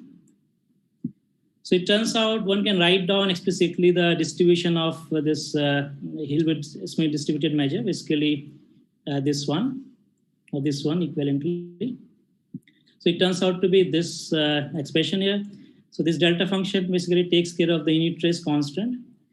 And then you have this determinant of rho to the pi minus n. And then this theta function basically tells us about the positive semi-definiteness of this density matrix, the reduced density matrix. And in fact, Professor Życzkowski showed the corresponding joint probability density for this ensemble. So that's the fixed trace Wishart-Leger ensemble. Okay, so now in the rest of my talk, when I refer to random density matrices, actually I'll be talking about this. Okay, so something taken from this distribution. And again, the kind of more familiar random matrix ensemble is just the GG dagger, where you don't have any constant on the trace. So for that, the distribution it turns out to be this one. Okay, so the difference that you see between these two, of course, both of them are positive semi-definite. You also have this determinant part. And remember, this M and N are the dimensions of those two subsystems of the original, the total bipartite system. So the difference here is in this exponential factor in this Wishart-Leger ensemble thing. And then you have this trace rho equal to 1 constant here in the Hilbert-Smith measure. And in fact, so essentially from here, we can see that this thing actually can be thought as the fixed trace Wishart-Leger ensemble, and that is actually the case. Okay, so because you constant the trace. And because of that, this part trace of W essentially becomes just a constant when you normalize it. And there's a nice way of going from one to another. What one can do, instead of one can introduce some auxiliary variable t here. And then one can take the Laplace transform. So that maps this delta function to an exponential. Okay, so essentially they are connected. So it's like just going from the microcanonical description to the canonical description. And actually this trick helps in a lot of calculation. And in fact, all the results that I'll show you in this talk are actually based on that kind of trick. Okay, so now I'll talk about a little bit about the distance between density matrices, first definitions, and then show you the results. So when we try to compare different density matrices, various distances play a very important role. So roughly, in simple words, they quantify the extent to which one can say that two quantum states would behave in the same way. And they have a lot of applications in quantum theory, quantum information theory. For example, I list some of these here. Unfortunately, I have a very limited knowledge about these topics, but of course, they have very huge applications in all these topics. Okay, so these are some of the distance measures. So if we consider two density matrices, ρ1 and ρ2, so these definitions are quite general. So these don't have to do with random density matrix or anything. So these are could be any two general density matrices. So this is the trace distance, which is defined like this. And this absolute value would mean basically this. So that is the definition of that. Hilbert-Smith distance is given by this one, basically the 2 norm. And then you have this Buer's distance, which has more complicated structure. Then another example, Hellinger distance, which is given by this one. So these are some of the examples of various distance measures using which one can compare to this density matrices. Right, and they have some basic properties like this positivity. So it's greater than or equal to 0, and equality holds only if it's the identical thing. And then you have the symmetry. I mean, although the symmetry thing is not visible in, for example, these two immediately, but actually it is there. Then you have this triangle inequality, then you have the symmetry invariance and so on. And another desirable property, I mean, which is actually required so that the distance measure can serve as a bona fide distinguishability measure, is something called this monotonicity. So one has to satisfy this condition for any t, which is basically positive, completely positive, trace preserving quantum operation. So these are some of the properties. Right, so as I'm saying, so these properties and some others also, so they lead to corresponding interesting physical consequences, and accordingly, they are used in different applications in quantum information theory. Okay, so there are many works actually in this Hilbert-Smith and Buer's distances in the context of random density matrices also. So for example, one can talk about what is the distance between two random density matrices and so on. However, I mean, some of the exact results are not known. So that's what we have worked on. So this is what I'm going to present, some recent analytical results for the mean square, Hilbert-Smith and Buer's distance. So we'll be looking at the averages of those two distances. And again, the strategy, as I told you, is to utilize the relationship of random density matrices with the Wishart-Legge random matrices. So these have the fixed trace condition, whereas these don't have any condition on the trace. Okay. Right, so let's start with the Hilbert-Smith distance. Now it turns, okay, so first of all, as we saw, it does have a very simple form actually compared to others. However, unfortunately, it's not a monotone. So because of that, it's not a bona fide measure of distinguishability. And nonetheless, it has many applications and it is used in several applications. For example, I've listed a few here. So it is very popular actually, a distance measure. So what we are going to do, we'll be considering the square distance. So the square of this Hilbert-Smith distance, and then take the average. So I'm using this notation for this average also. So this capital D square would mean that we are taking the average over the this square of the Hilbert-Smith distance. And the average is with respect to the random. So, I mean, either we can consider one of them to be random and another fixed, or maybe both of them are random, and then we have to average over both of them. Right, and so using the definition of this Hilbert-Smith distance, we immediately see that essentially it boils down to calculating the average of this quantity. So this absolute value part goes away because these are Hermitian, the density matrices, so it just becomes the simple square. Right, so if we are going to derive these results.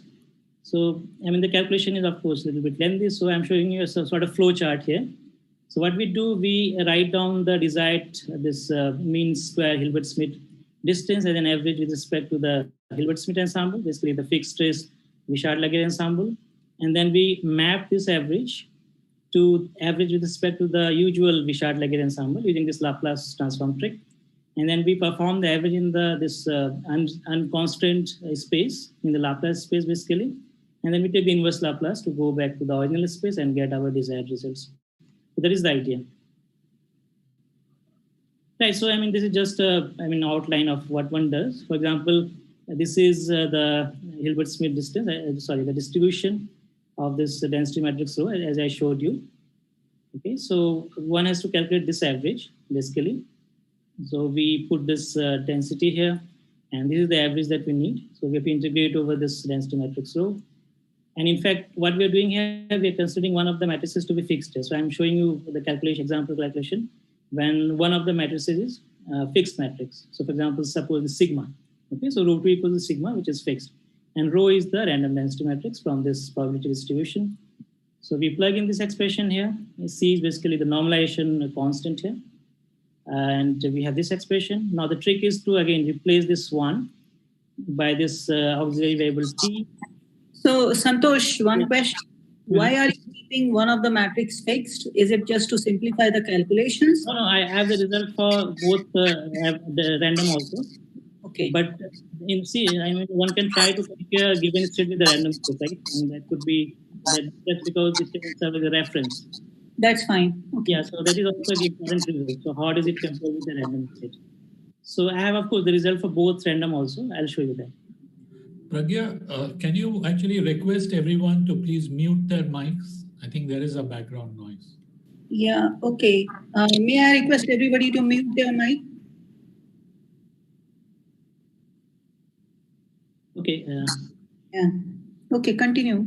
Okay, fine. Thank you. Yeah.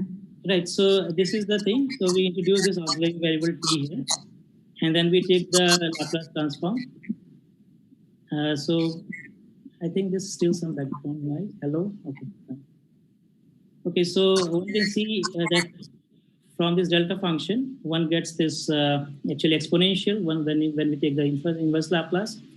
And then essentially, taking the average boils down to performing the average with respect to the usual Wishart-Lagrange ensemble.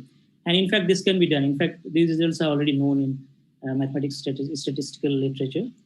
So we can use those results and then just take the inverse Laplace transform. So I'll show you the results, what we get for example, this mean square Hilbert-Smith distance. So when one of these is random, another one is fixed. So rho was the random and sigma is the fixed. So the expression that we get is very nice, this compact expression. So first term is just the trace of sigma square, which is essentially the purity of this fixed state that we have. And then we have this part. So these are basically the dimensions associated with this random state rho. And then we have another, this -2n factor. And so in fact, this second term is nothing but the average purity of random state, basically this rho. So that is also interesting. Okay, so this is one of the main results. And now because of the simple structure, one can try to look for different limits and so on.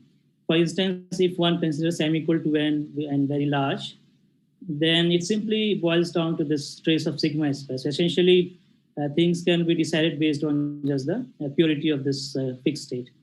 So it is very nice because the correction is of order 1 by n cubed. And I mean, again, some special interests. One can talk about what happens if you choose sigma to be a pure state or a maximally mixed state. So in this pure state case, of course, trace of sigma square is 1. So this just simplifies to this one. And again, in the large ML limit, if m equal to n greater than much greater than 1 limit, one just get this 1. Okay, so it goes to kind of 1. And what about the maximally mixed state? What is the separation from that? Well, it actually becomes kind of 1 by n. So as we saw in earlier talks also, so I mean, a given random state becomes very, very close to actually this maximally mixed state. So that is can be seen from here because if n is large, then this goes to 0. So as far as the average is concerned, the states do become very close to each other. So your random state become very close to the maximally mixed state in the large n limit. Santosh? Yes. Yeah. So I think that particular result which you have on top of the page, yes, yes. Because it involves only the second moment. Mm-hmm. Can you hear me? Yes, yes, I can. Yes. Okay. Yeah. So the first one is okay. I mean, you just trace sigma square. The second one is the average of trace rho squared. Yes, yes. The Lupkin result. And the third one is the trace of rho times sigma. And that is, you can, I think, go to the eigenbasis of rho. Mm-hmm. And then, so the 1 by n should be just coming from the eigenvalues of each of the, the average of each of the eigenvalues being 1 over n. Yes, I think so. Yes, yes, exactly. Yeah. I think that is... Yeah, that is the interaction part of this sigma and from where you get this. Yes, yes. Yes. Yeah. Thank you. Okay, thanks. It's just an observation. Yeah, yeah. Thank you. Okay, so let's move on. So this is just, comparison with simulation. So we have this triangles as the analytical result and circles from the simulation. So for different dimensions, n equal to 2, n equal to 5, and I'm varying the m value. So basically the dimension of the ancilla in the x-axis. And of course, we can see very nice agreement with the analytical result and the simulation.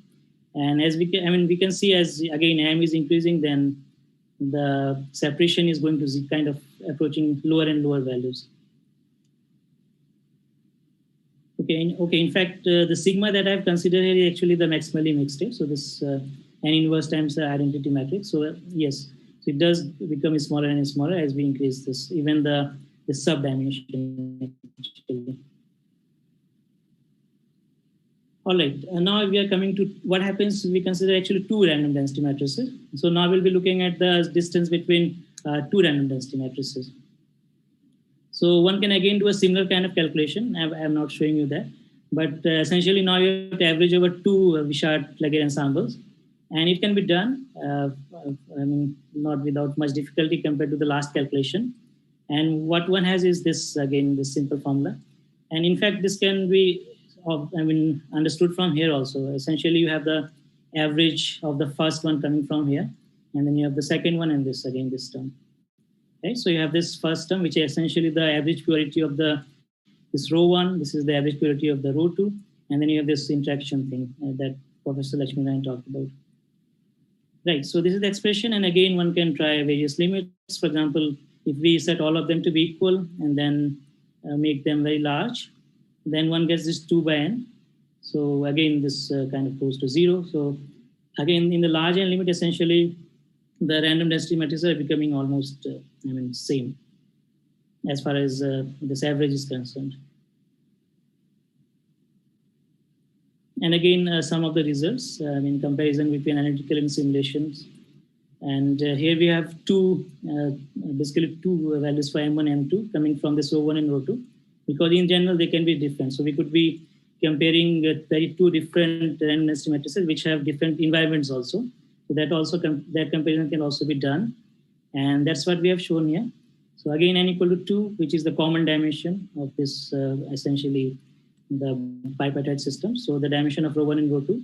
And this is the M1 and M2, basically the dimension of the ancilla for first one and the second one. So these are the variations and the comparison between analytical and simulations. So again, very, very nice match. So the results, of course, seem very nice. And again, these things are actually going to closer and closer as we increase the dimension, as you can see, closer to lower values. Okay, so now we'll come to this Bure's distance. So Bure's distance is actually very nice because it is also a monotone, and therefore it also serves as a bona fide measure for this quantifying distinguishability between any two quantum states, and very important. Again, many applications, some of these are mentioned here. Okay, so what we have to do now, again, we have to do the average. So that we are looking at, again, the average of this square. So average of this dB square. And again, I'm using this notation to represent this. And as you can see, this is what we have to do. We have to find out the average of this one. So either, again, with respect to maybe one of them fixed, one random, or maybe both of them random. And in fact, this term here inside, that is the fidelity. Okay, so this term here, actually the fidelity between row 1 and row 2, again, very important measure in quantum information theory. Now, as we can see, this has a definitely more complicated structure compared to the Hilbert-Smith. So what we do, we actually go to the eigenvalue space of this matrix. We basically try to figure out the eigenvalue distribution and then try to do the average. So that is the idea. So what I mean is the following. So, okay.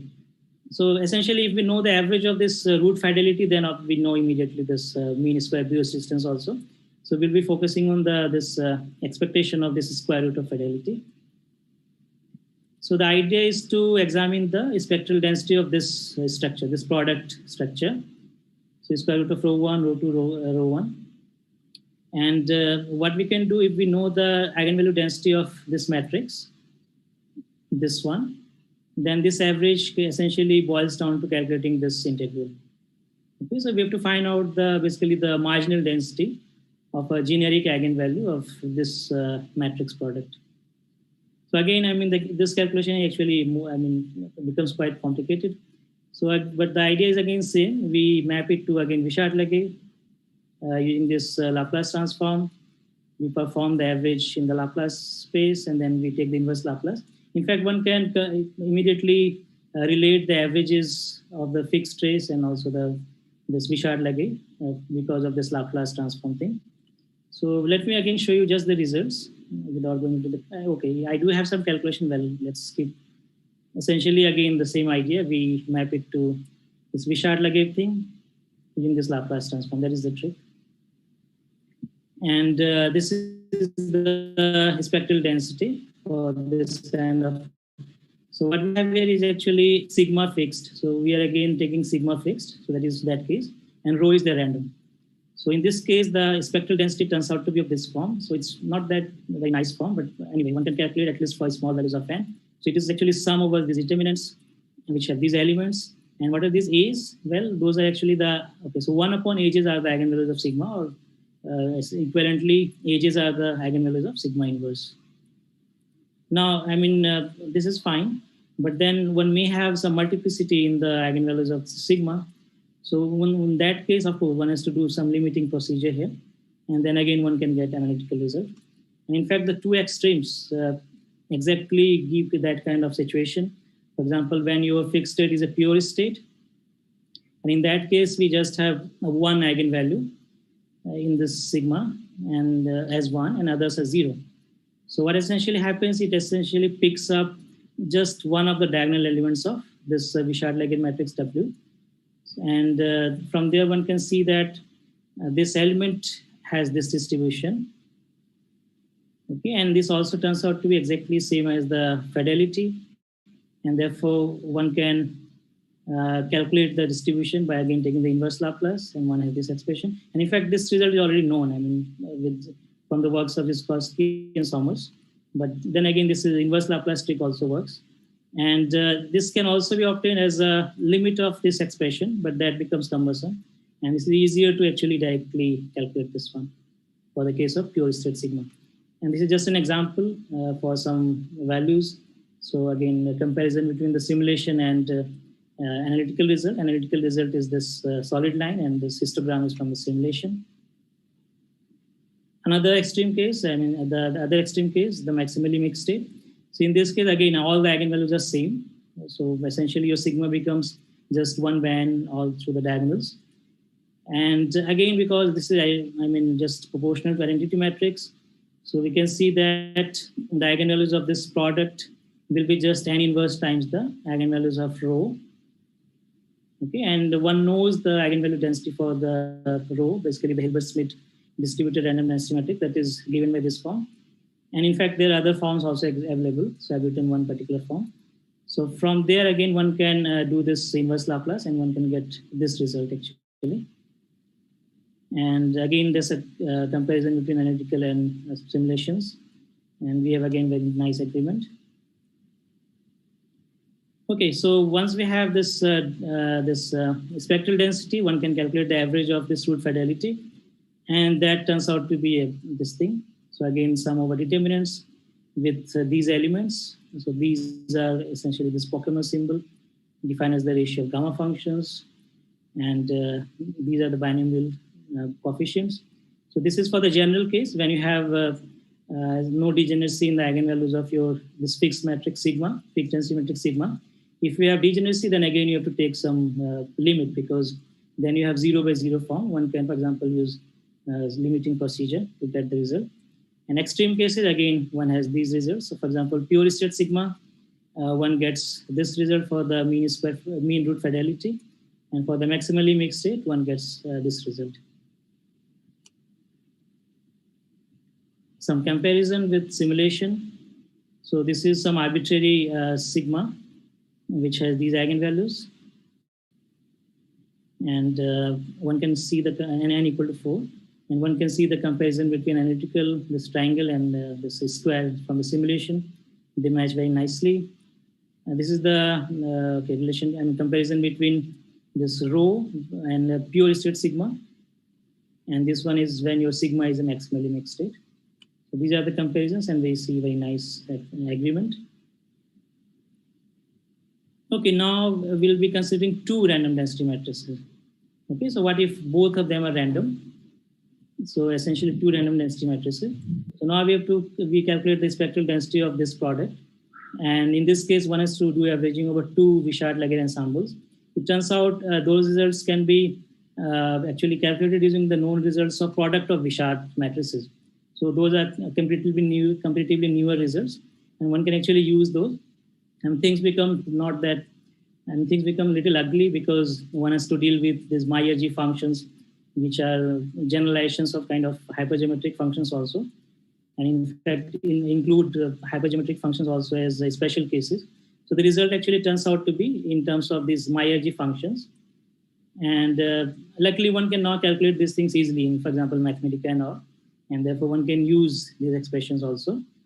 And I show you one example here for these dimensions, n equal to 4 and m1 equal to 5, basically for this rho 1, and m2 equal to 8 for this rho 2. And this is basically the spectral density for this product. And again, the solid line is analytical result.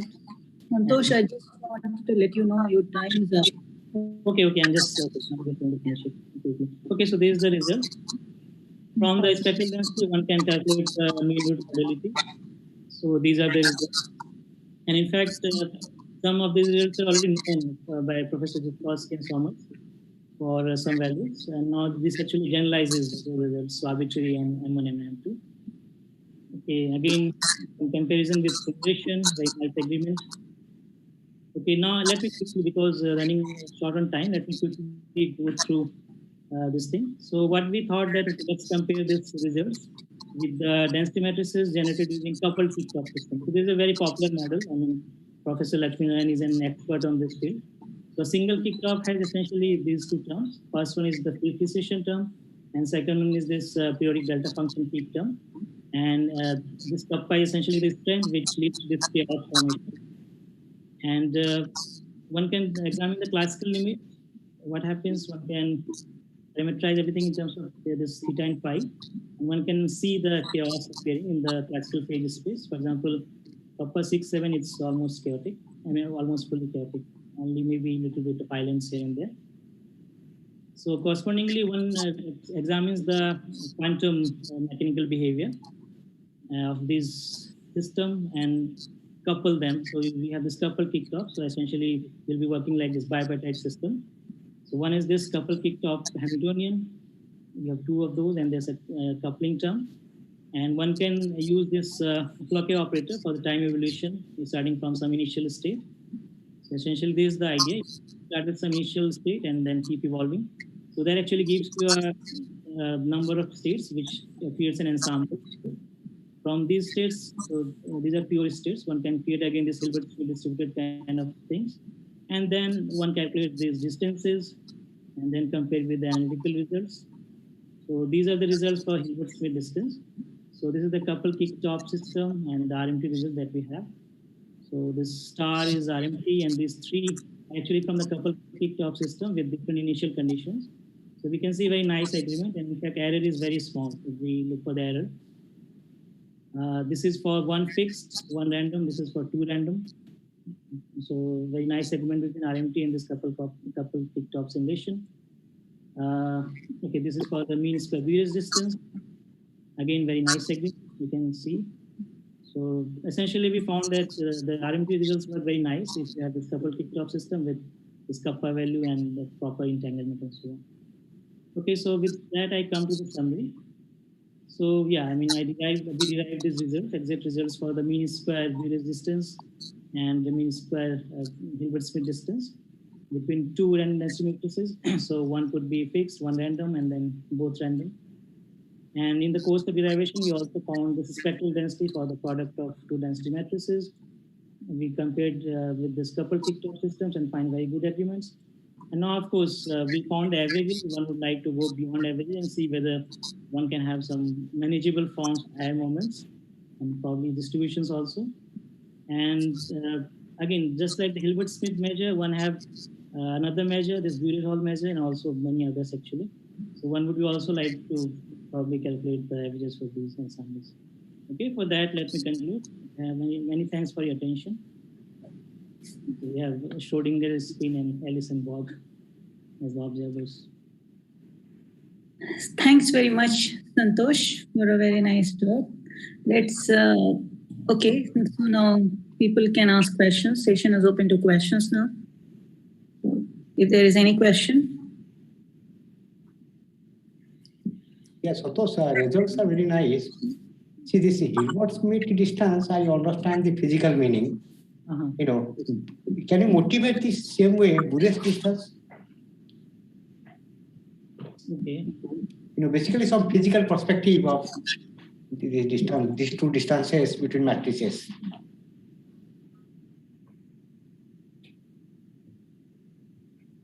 All right. So, I mean, this fidelity, it actually involves this fidelity, right? Bures distance comes in terms of this fidelity. And this fidelity can be thought of a generalization of this inner product for example, pure states. So this is kind of a generalization of that thing. Okay. And probably, I don't know, if Professor Życzkowski is here, maybe he can better explain this. Yes. If I could add another question. So Santosh, first of all, thank you very much for studying our papers and contributing to our work. It's always a pleasure to see that younger people read older and improve them. Now look, many times as I was discussing similar results about average over a sample of random states, I was asked which distribution is better or which is distinguished, whether Hilbert-Schmidt or Bures. And if you talk to experimentalists, they can always ask you, why do you care about this or that probability measure?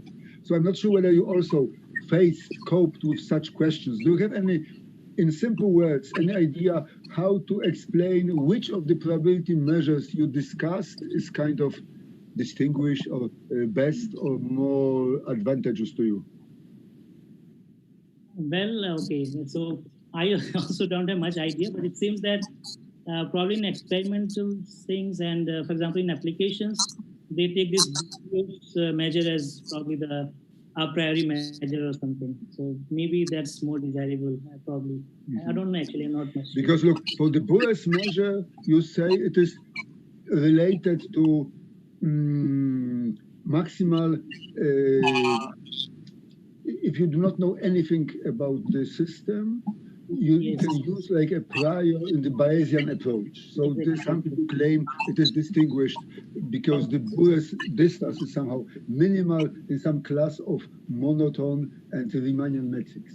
So of course it's a vague argument, but it is kind of distinguished. And Hilbert-Schmidt is distinguished because it's simplest Euclidean, like you have the standard distance. Right. But it's always good to find some good arguments to be able to answer such questions. It's not easy. Yeah, that's correct. Thank you. Thank you very much. My pleasure. Yeah. So if there are no more questions, then... Can I ask one question? Yeah, just continuing the same question.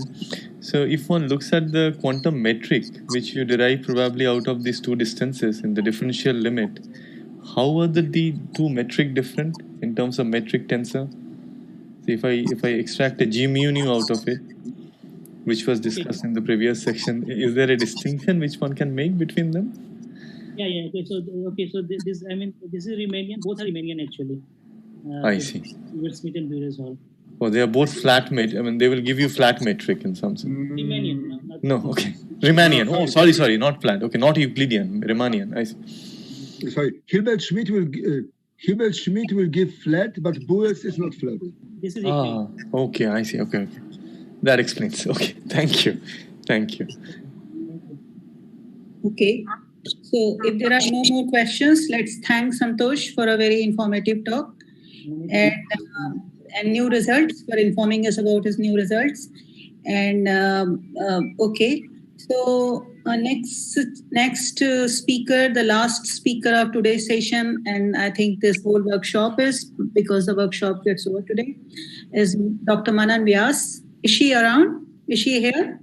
Yes, I'm around. Yeah, Manan is around. Manan, how are you? I'm fine, sir. How are you? Doing fine, no problem so far. Okay. Okay. So Dr. Manan Vyas, or I actually call her just Manan. I mean, like she has done her, she has worked with our leading random matrix theory person, Professor V.K.B. Kota in India. And later on, she went to work with Seligman's group in Mexico. And she has also done some with, she has also collaborated with Stephen Tomsovic. So she has been actually for a long time now, for sufficiently long time, she has been collaborating with a lot of very active groups on working on random matrix theory. She has extensively worked on TBRE, two-body random matrix ensembles in collaboration with VKB Kota. And let's see what she is going to tell us about today. So Manan, you are welcome. Thank you, Professor Pragya. Thank you very much for the kind introduction. And I thank Professor Panigrahi for this opportunity to present my work here. So I was not sure actually how the workshop will be and of the time duration. I kept my talk to be very basic just because for the students. But you will find that there are many repetitions from what Pragya has told in the morning and Arul has said in his talk.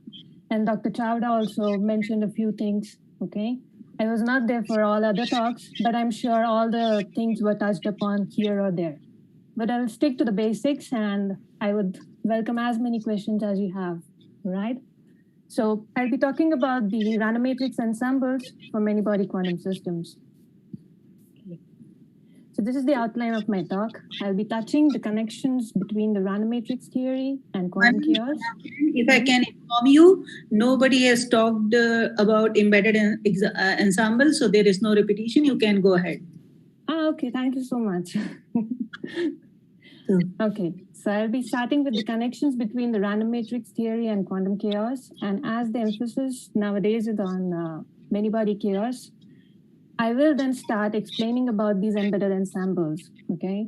So as Arul mentioned and Professor Pragya also mentioned that these are two-body ensembles, okay? And they can be defined for fermionic as well as bosonic systems. So when I come upon these, I will get into the details. And then I study the decoherence of a single qubit system, which is interacting with its environment. And there I model the environment by a classical random matrix ensemble, which is a GOE. And then the embedded ensembles for fermionic as well as bosonic ensembles and highlight the differences that we obtain, okay? So I start upon with the random matrix theory. So as you all very much know, random matrix theory has been successfully applied in various mathematical, physical, and engineering problems, okay? And in physics, it all started with nuclear physics, all right? So these are some of the fields actually where it has been applied. And these are few books actually, which are very popular, all right?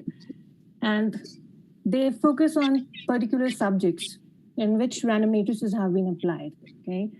I will be mainly focusing on the embedded random matrix ensembles in quantum physics, as you know, and this is a book by Kota, who is my PhD advisor. So, all right. So, going to the historical perspective, the random matrices were used in multivariate analysis by Vishat, okay? There is the mathematical foundations were laid by Hua and then by Mehta and Dyson, okay? And Wigner was the one who started its wide-scale use in physics, starting with the nuclear physics. And then it was the work of Brody and French, by which the embedded ensembles came into picture, okay? So what exactly is random matrix theory? It basically tells about the lack of knowledge we have about a many-body complex system, okay?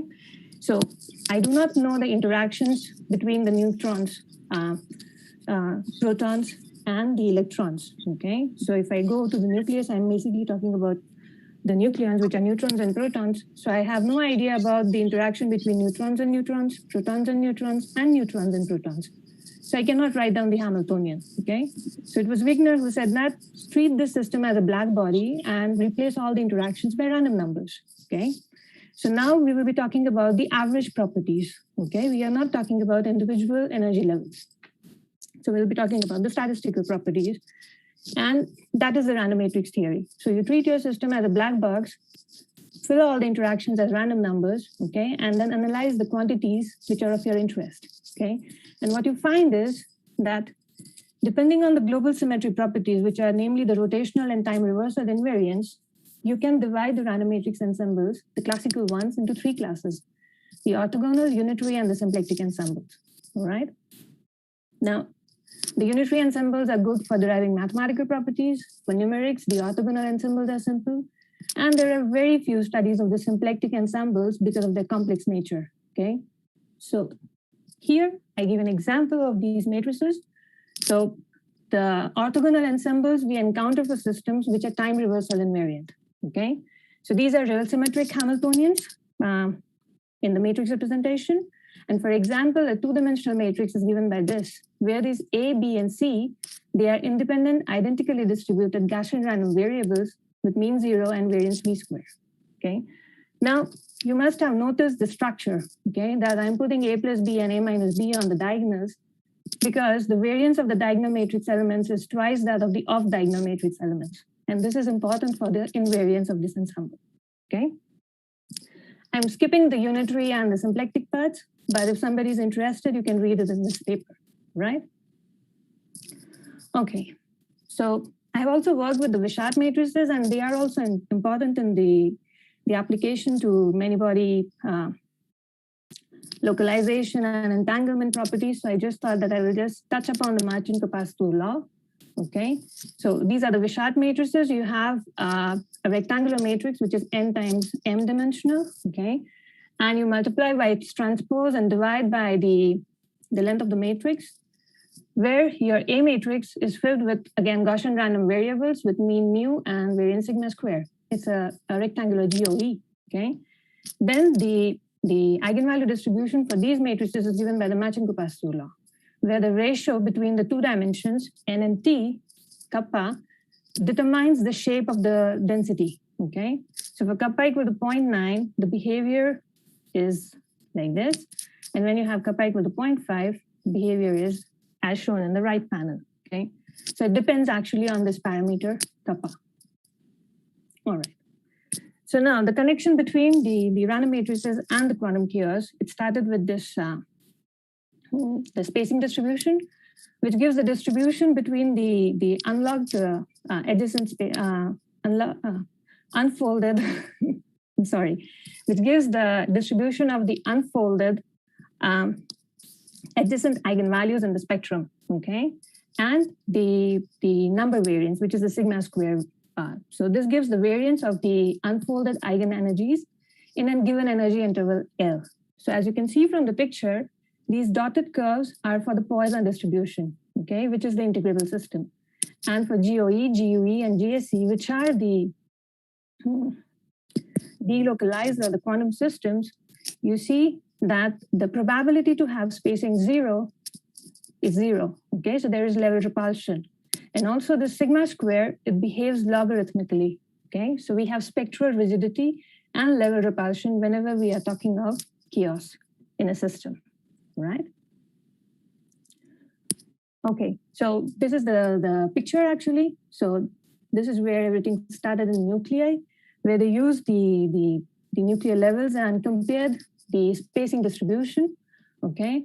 And the histogram matches perfectly well with the GOE, okay? So as mentioned by Altshuler, the classical dynamical systems can be separated into two classes, integrable and chaotic.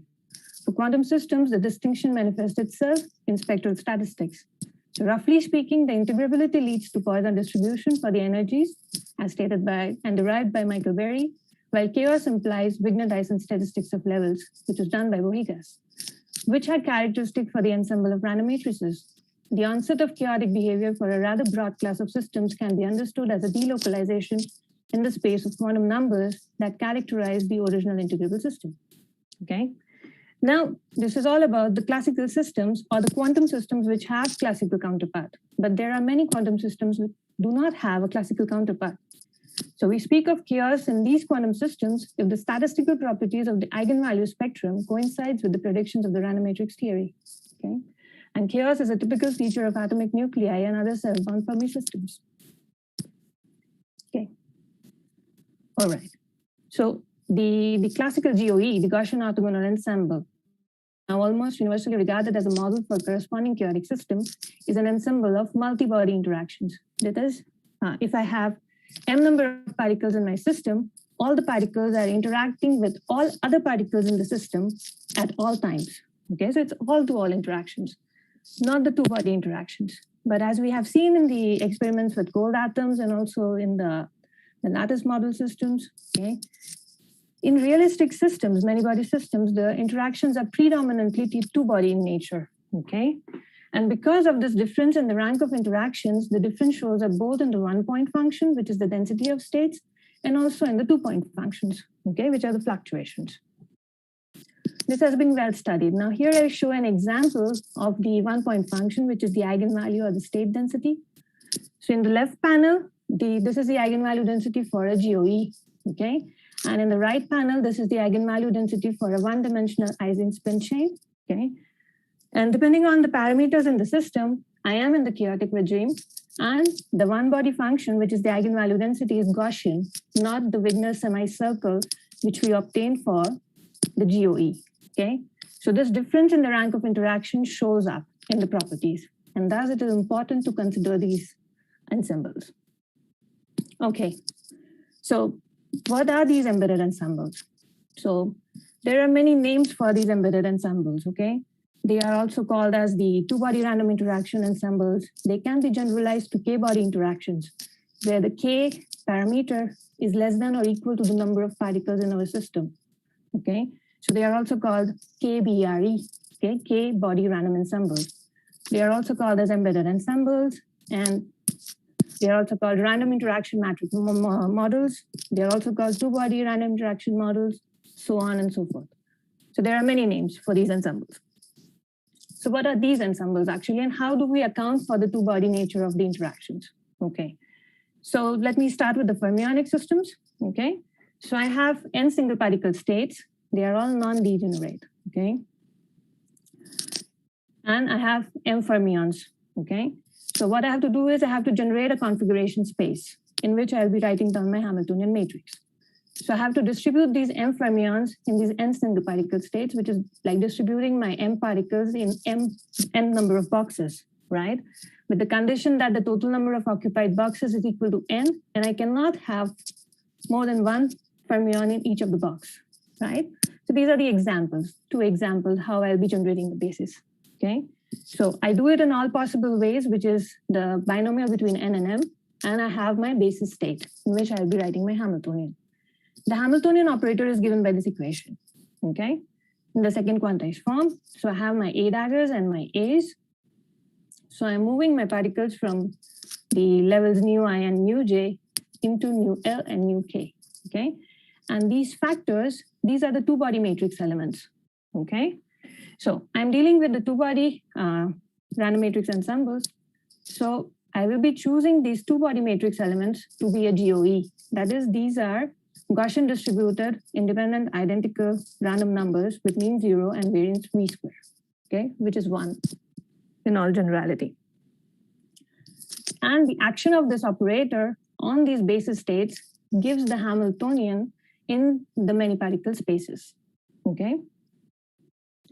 Here, as we increase the number of levels and number of particles, the dimension grows very quickly and the numerical calculations are restrictive, okay? And similarly for bosons, I can do the same thing, okay? But here the conditions for generating the basis is different and the normalization is different, okay? So again, I choose these two-body matrix elements to be Gaussian random variables with mean 0 and variance 1. And the action of this operator on the basis states that I generate by distributing the m number of bosons in n number of states will give me my Hamiltonian matrix in the m particle space, okay? So these matrix elements are independent Gaussian random variables, and I choose mean to be 0, and this variance is v square, okay? Now for the diagonal elements, it is twice of v square, and for the off-diagonal elements, it is v square. That's why we have this delta function over here. Now, what happens because of this? Okay, so first thing first. So here what I have is I'm antisymmetrizing my fermionic two-body matrix elements, and for bosons I have the symmetrized matrix elements. Okay, so I choose my Hamiltonian matrix in two particle spaces to be a GOE. Okay, and then the action of this H matrix on my many particle basis states gives me the many particle Hamiltonian matrix. Because of this, many of the M particle matrix elements will be 0. Okay, because two-body interaction cannot connect more than two-body interactions. Okay, so I can have 0 particle transfer, which are the diagonal elements. I can have 1 particle transfer, and I can have 2 particle transfer. Anything beyond 2 particle transfer is not supported by the rank of interactions, and therefore these matrix elements are 0. So this is very different from a GOE. Okay, and this formulation can be extended from two-body interactions to k-body interactions, where k is less than the number of particles m. When we have k equal to m, it basically goes down to the GOE limit, all right? Okay. So I think I mixed up the slides here. Yeah, all right. Okay, so on this slide, what I show here is the example of eigenvalue densities, okay, for a GOE, then for a fermionic embedded ensemble, and for a bosonic embedded ensemble. These are the parameters that I have. I have for fermions, 10 levels, 5 fermions, two-body interactions. For bosonic ensembles, I have 2 levels, okay, and I have 251 bosons with two-body interactions. Now, as you can see, the GOE eigenvalue density is semicircle, so matches perfectly well with the Wigner's semicircle law. For the fermionic embedded ensemble, the eigenvalue density is converging towards the Gaussian. For the bosonic embedded ensemble, also it converges towards the Gaussian, but you see many deviations here for the bosonic case, okay? Now, I will be pointing it again and again. It is because of the choice of the parameters. I'm talking about a 2-level bosonic embedded ensemble, which is non-integrable in the semi-classical limit, okay? So irrespective of the rank of interaction, this model is non-integrable, and therefore it's non-ergodic, okay, always. And also the fermionic ensemble, you can see the deviations from the Gaussian, because again, this is a limiting distribution, and I need large parameters, large system size to start seeing the convergence towards Gaussian. Now remember, the solid curves that I put here, they account for the skewness and the kurtosis of the distribution, okay? So it is converging very slowly, right? Okay, so you see the difference because of the rank of interactions in the one-point function for fermionic as well as bosonic embedded ensembles here. Okay, so now what happens when I generalize it to k-body interactions, okay? How the eigenvalue density changes. So here I am showing about the fermionic embedded ensemble. I have 10 levels and 5 fermions. The dimension of the space is 252, and I have a 100-member ensemble. So as you can see, I'm changing the rank of interaction here. So this is the embedded ensemble of rank 1, embedded ensemble of rank 2, which is the two-body random ensemble, then of rank 3, rank 4, and rank 5. Okay, I can go only up to rank 5 because I have 5 fermions in my system. So as you see the numerical histograms, which are the black ones, it is a Gaussian. Okay, it matches very well with a Gaussian when I have one-body interaction. When I have two-body interaction, it starts showing the deviations. Okay, when I have 3-body interactions, it is almost a semicircle. So it is making the transition from Gaussian to semicircle.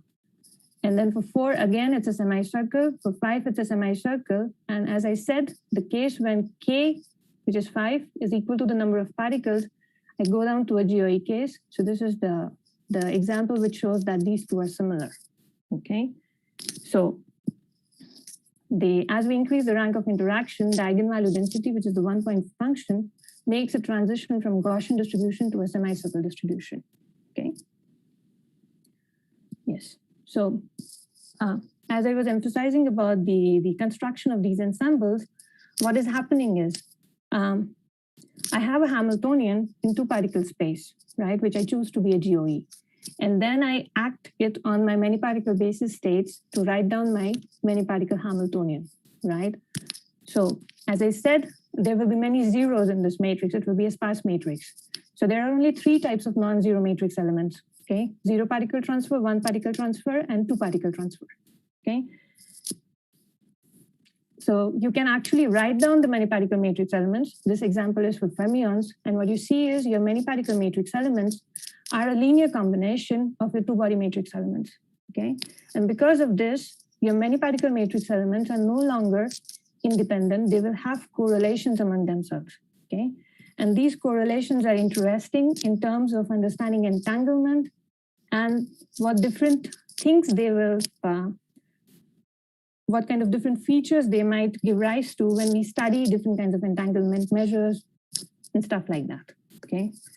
So, yes. Okay. So this is a pictorial representation of a two-body matrix. Okay. The reds are the zero particle transfer. The green one is the one particle transfer, and the blue one is the two particle transfer. The region in the white is the forbidden region. Okay, so these are the zero matrix elements. So this is an example taken for 24 magnesium, okay, which is a 325 dimensional matrix, and there are, I think, 33 blocks here, yeah, which are arranged in the order of decreasing dimension. So this matrix structure is quite different, and as we have shown in this paper, it looks sparse, but it is not exactly sparse. Okay, so it's a complex structure. Okay, so now you can build upon these embedded ensembles for bosons and fermions and include different kinds of symmetries depending on the type of problem you are studying. Okay, so you can have these embedded ensembles with spin degree of freedom, which have applications in mesoscopic systems and quantum information science. You can have the proton-neutron symmetry, which is useful in neutronless double beta decay. You can have the total angular momentum and time reversal symmetry in nuclei and atoms.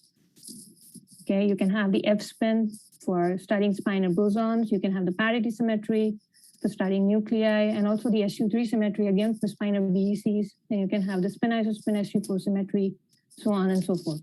So these symmetries are important because real systems preserve additional symmetries, in addition to the number of particles.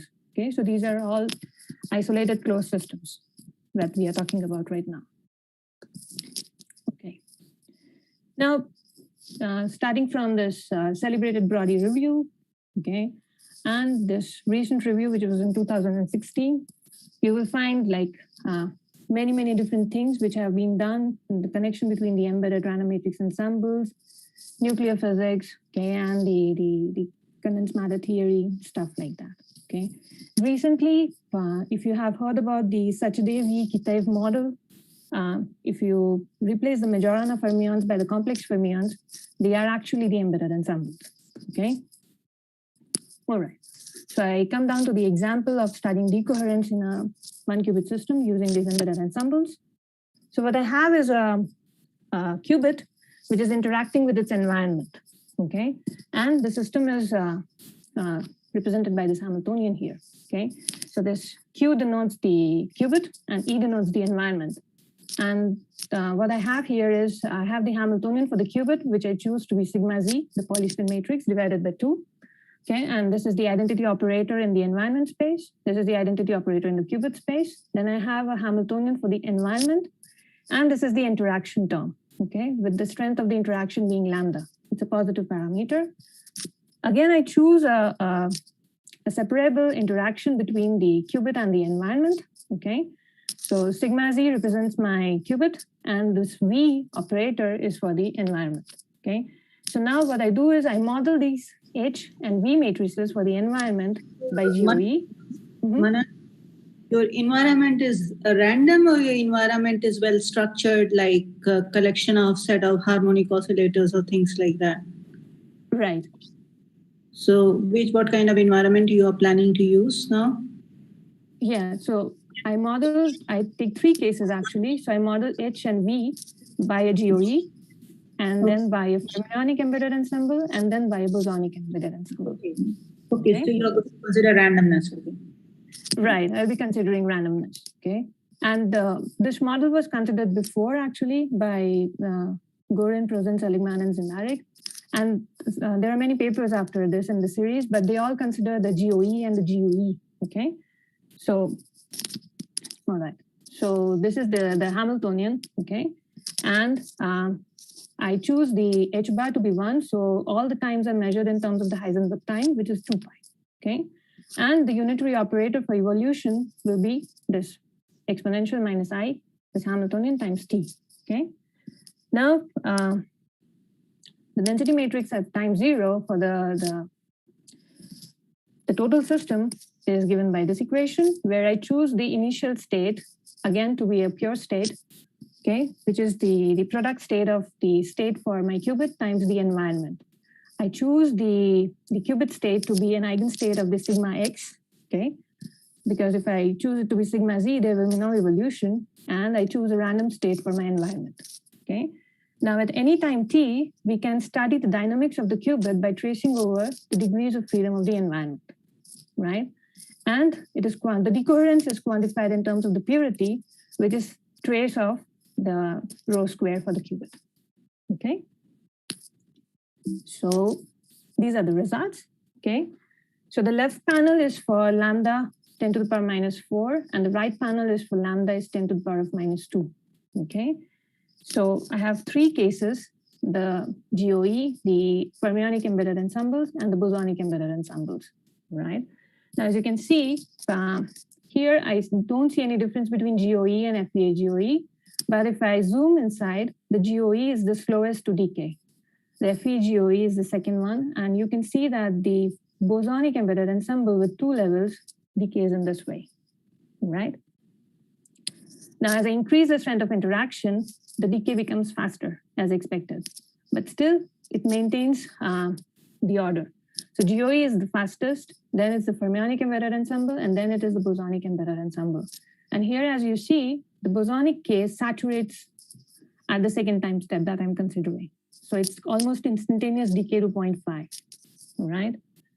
So what we have shown is that the decoherence depends on the nature of environment, not only the rank of interaction, but also on the type of particles that we consider, whether they are fermions or whether they are bosons, okay?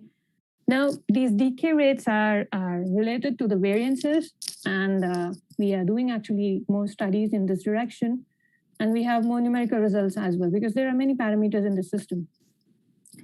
We can fine tune this lambda, and then we can play around with this H and the V matrices, because we have like, depending on the parameters, we can have a Gaussian eigenvalue density for the fermionic embedded ensemble, or we can have a semicircle eigenvalue density. Same for the bosons. So we are playing around with all these parameters and trying to see the effects that we get on the purity measures. Also, it can be generalized to, this is the 1 qubit example, but we can have 2 interacting qubits interacting with their environment. Again, the Hamiltonian will be a generalization of this Hamiltonian that I have written here. And there again, the parameters increase, right? Because we have interaction between the qubits, the interaction between the first qubit and the environment, the interaction between the second qubit and the environment, okay? So all these different possible combinations are there, but I won't be going into details of any of that. How does it depend on, suppose if the interaction between qubit is stronger than the interaction with the environment, does it change the result? If the qubits... Yes. It does actually. And the thing right now is we do not understand how it is behaving. Because it is such a complex environment with so many parameters. Okay. Okay. So with this, I'll thank you all for your time today. If there are any questions. Yeah, thank you very much, Manan, for an informative talk. And okay, so now session is open to questions. Hi, can I ask a question? Hi, Manan, nice to see you after many years. Okay, yeah. So can you just this last part? You are telling the bosonic case. This is the purity is falling very fast. Okay, so is it not the case that because the number of available states for the bosonic case is much higher than any other 2 cases? It's higher, and it's also because the structure of the Hamiltonian matrix is tridiagonal, okay? Because I'm choosing only 2 levels here. So it will remain tridiagonal and it will be highly non-ergodic. And I don't know whether I included the picture. No.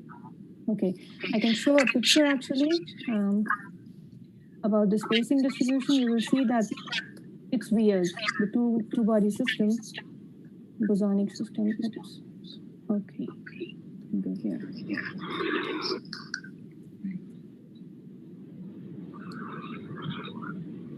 Okay, so I'm changing the screen sharing. Okay, if you see in the panel for the spacing distribution, the histogram in cyan color is for the two-level bosonic system, okay? Now, as you see, it does not have level repulsion, the first thing. And then there is this peak at a spacing equal to 1, okay? So these are all quasi-degenerate states that are there in this two-level bosonic system. So if you do the semi-classical limit of the system, it's integrable, and you can map it down to the harmonic oscillator. And that's why you see these weird behaviors that you see here, okay? Okay. Okay, thank you. Is there any more question? Yeah, Pragya, I have a question. Yeah. Manan, now that you know, you are able to model this kind of environment, can you think about some, operations like this NMR people talk about, which will keep the purity for longer period? Can you do some, simple operations so that purity is preserved? I didn't think about it. I'll think about this. Okay. Yeah. Because some of these people in some of these NMR experiments do very simple operations like Haramad, then some parity, then Haramad, some parity, and amazingly, some of the measures of entanglement stays on for quite some time. So therefore, I mean, in a controlled manner, one could in fact check it out. Right. Okay. Okay. Thank you. Is there any other question? If there are no more questions, let's thank Manan for a very nice talk. And sorry. Okay, Karol. Yeah, thanks. Hi, Manan. Hi, Arul. Same here. My connection is very good. So, yeah. So, we had some work in which we were looking at coupled unitary Fourier systems, where we were coupling two chaotic systems, and there was some scaling which we found. This is with the interactions and the fall of entanglement, which is like your purity. So there was some scaling with the system size and the interaction strength. In fact, there is a transition parameter which leads to a universal transition. So I'm just wondering whether there is some kind of scaling which you find in this kind of interesting graphs which you're showing here. Okay, can you send me the reference? Is there some combination of lambda and the number of spins in the environment? Something.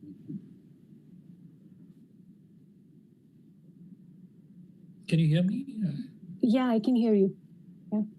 Can you send me the reference so that I can look into the paper?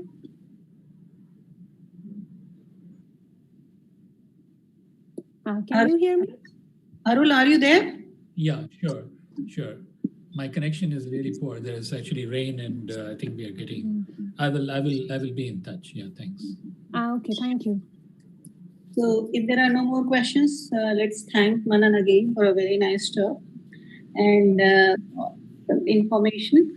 And let's now ask Professor Panigrahi to take over now. I think it's over. Session is over. We can actually close. Thank all.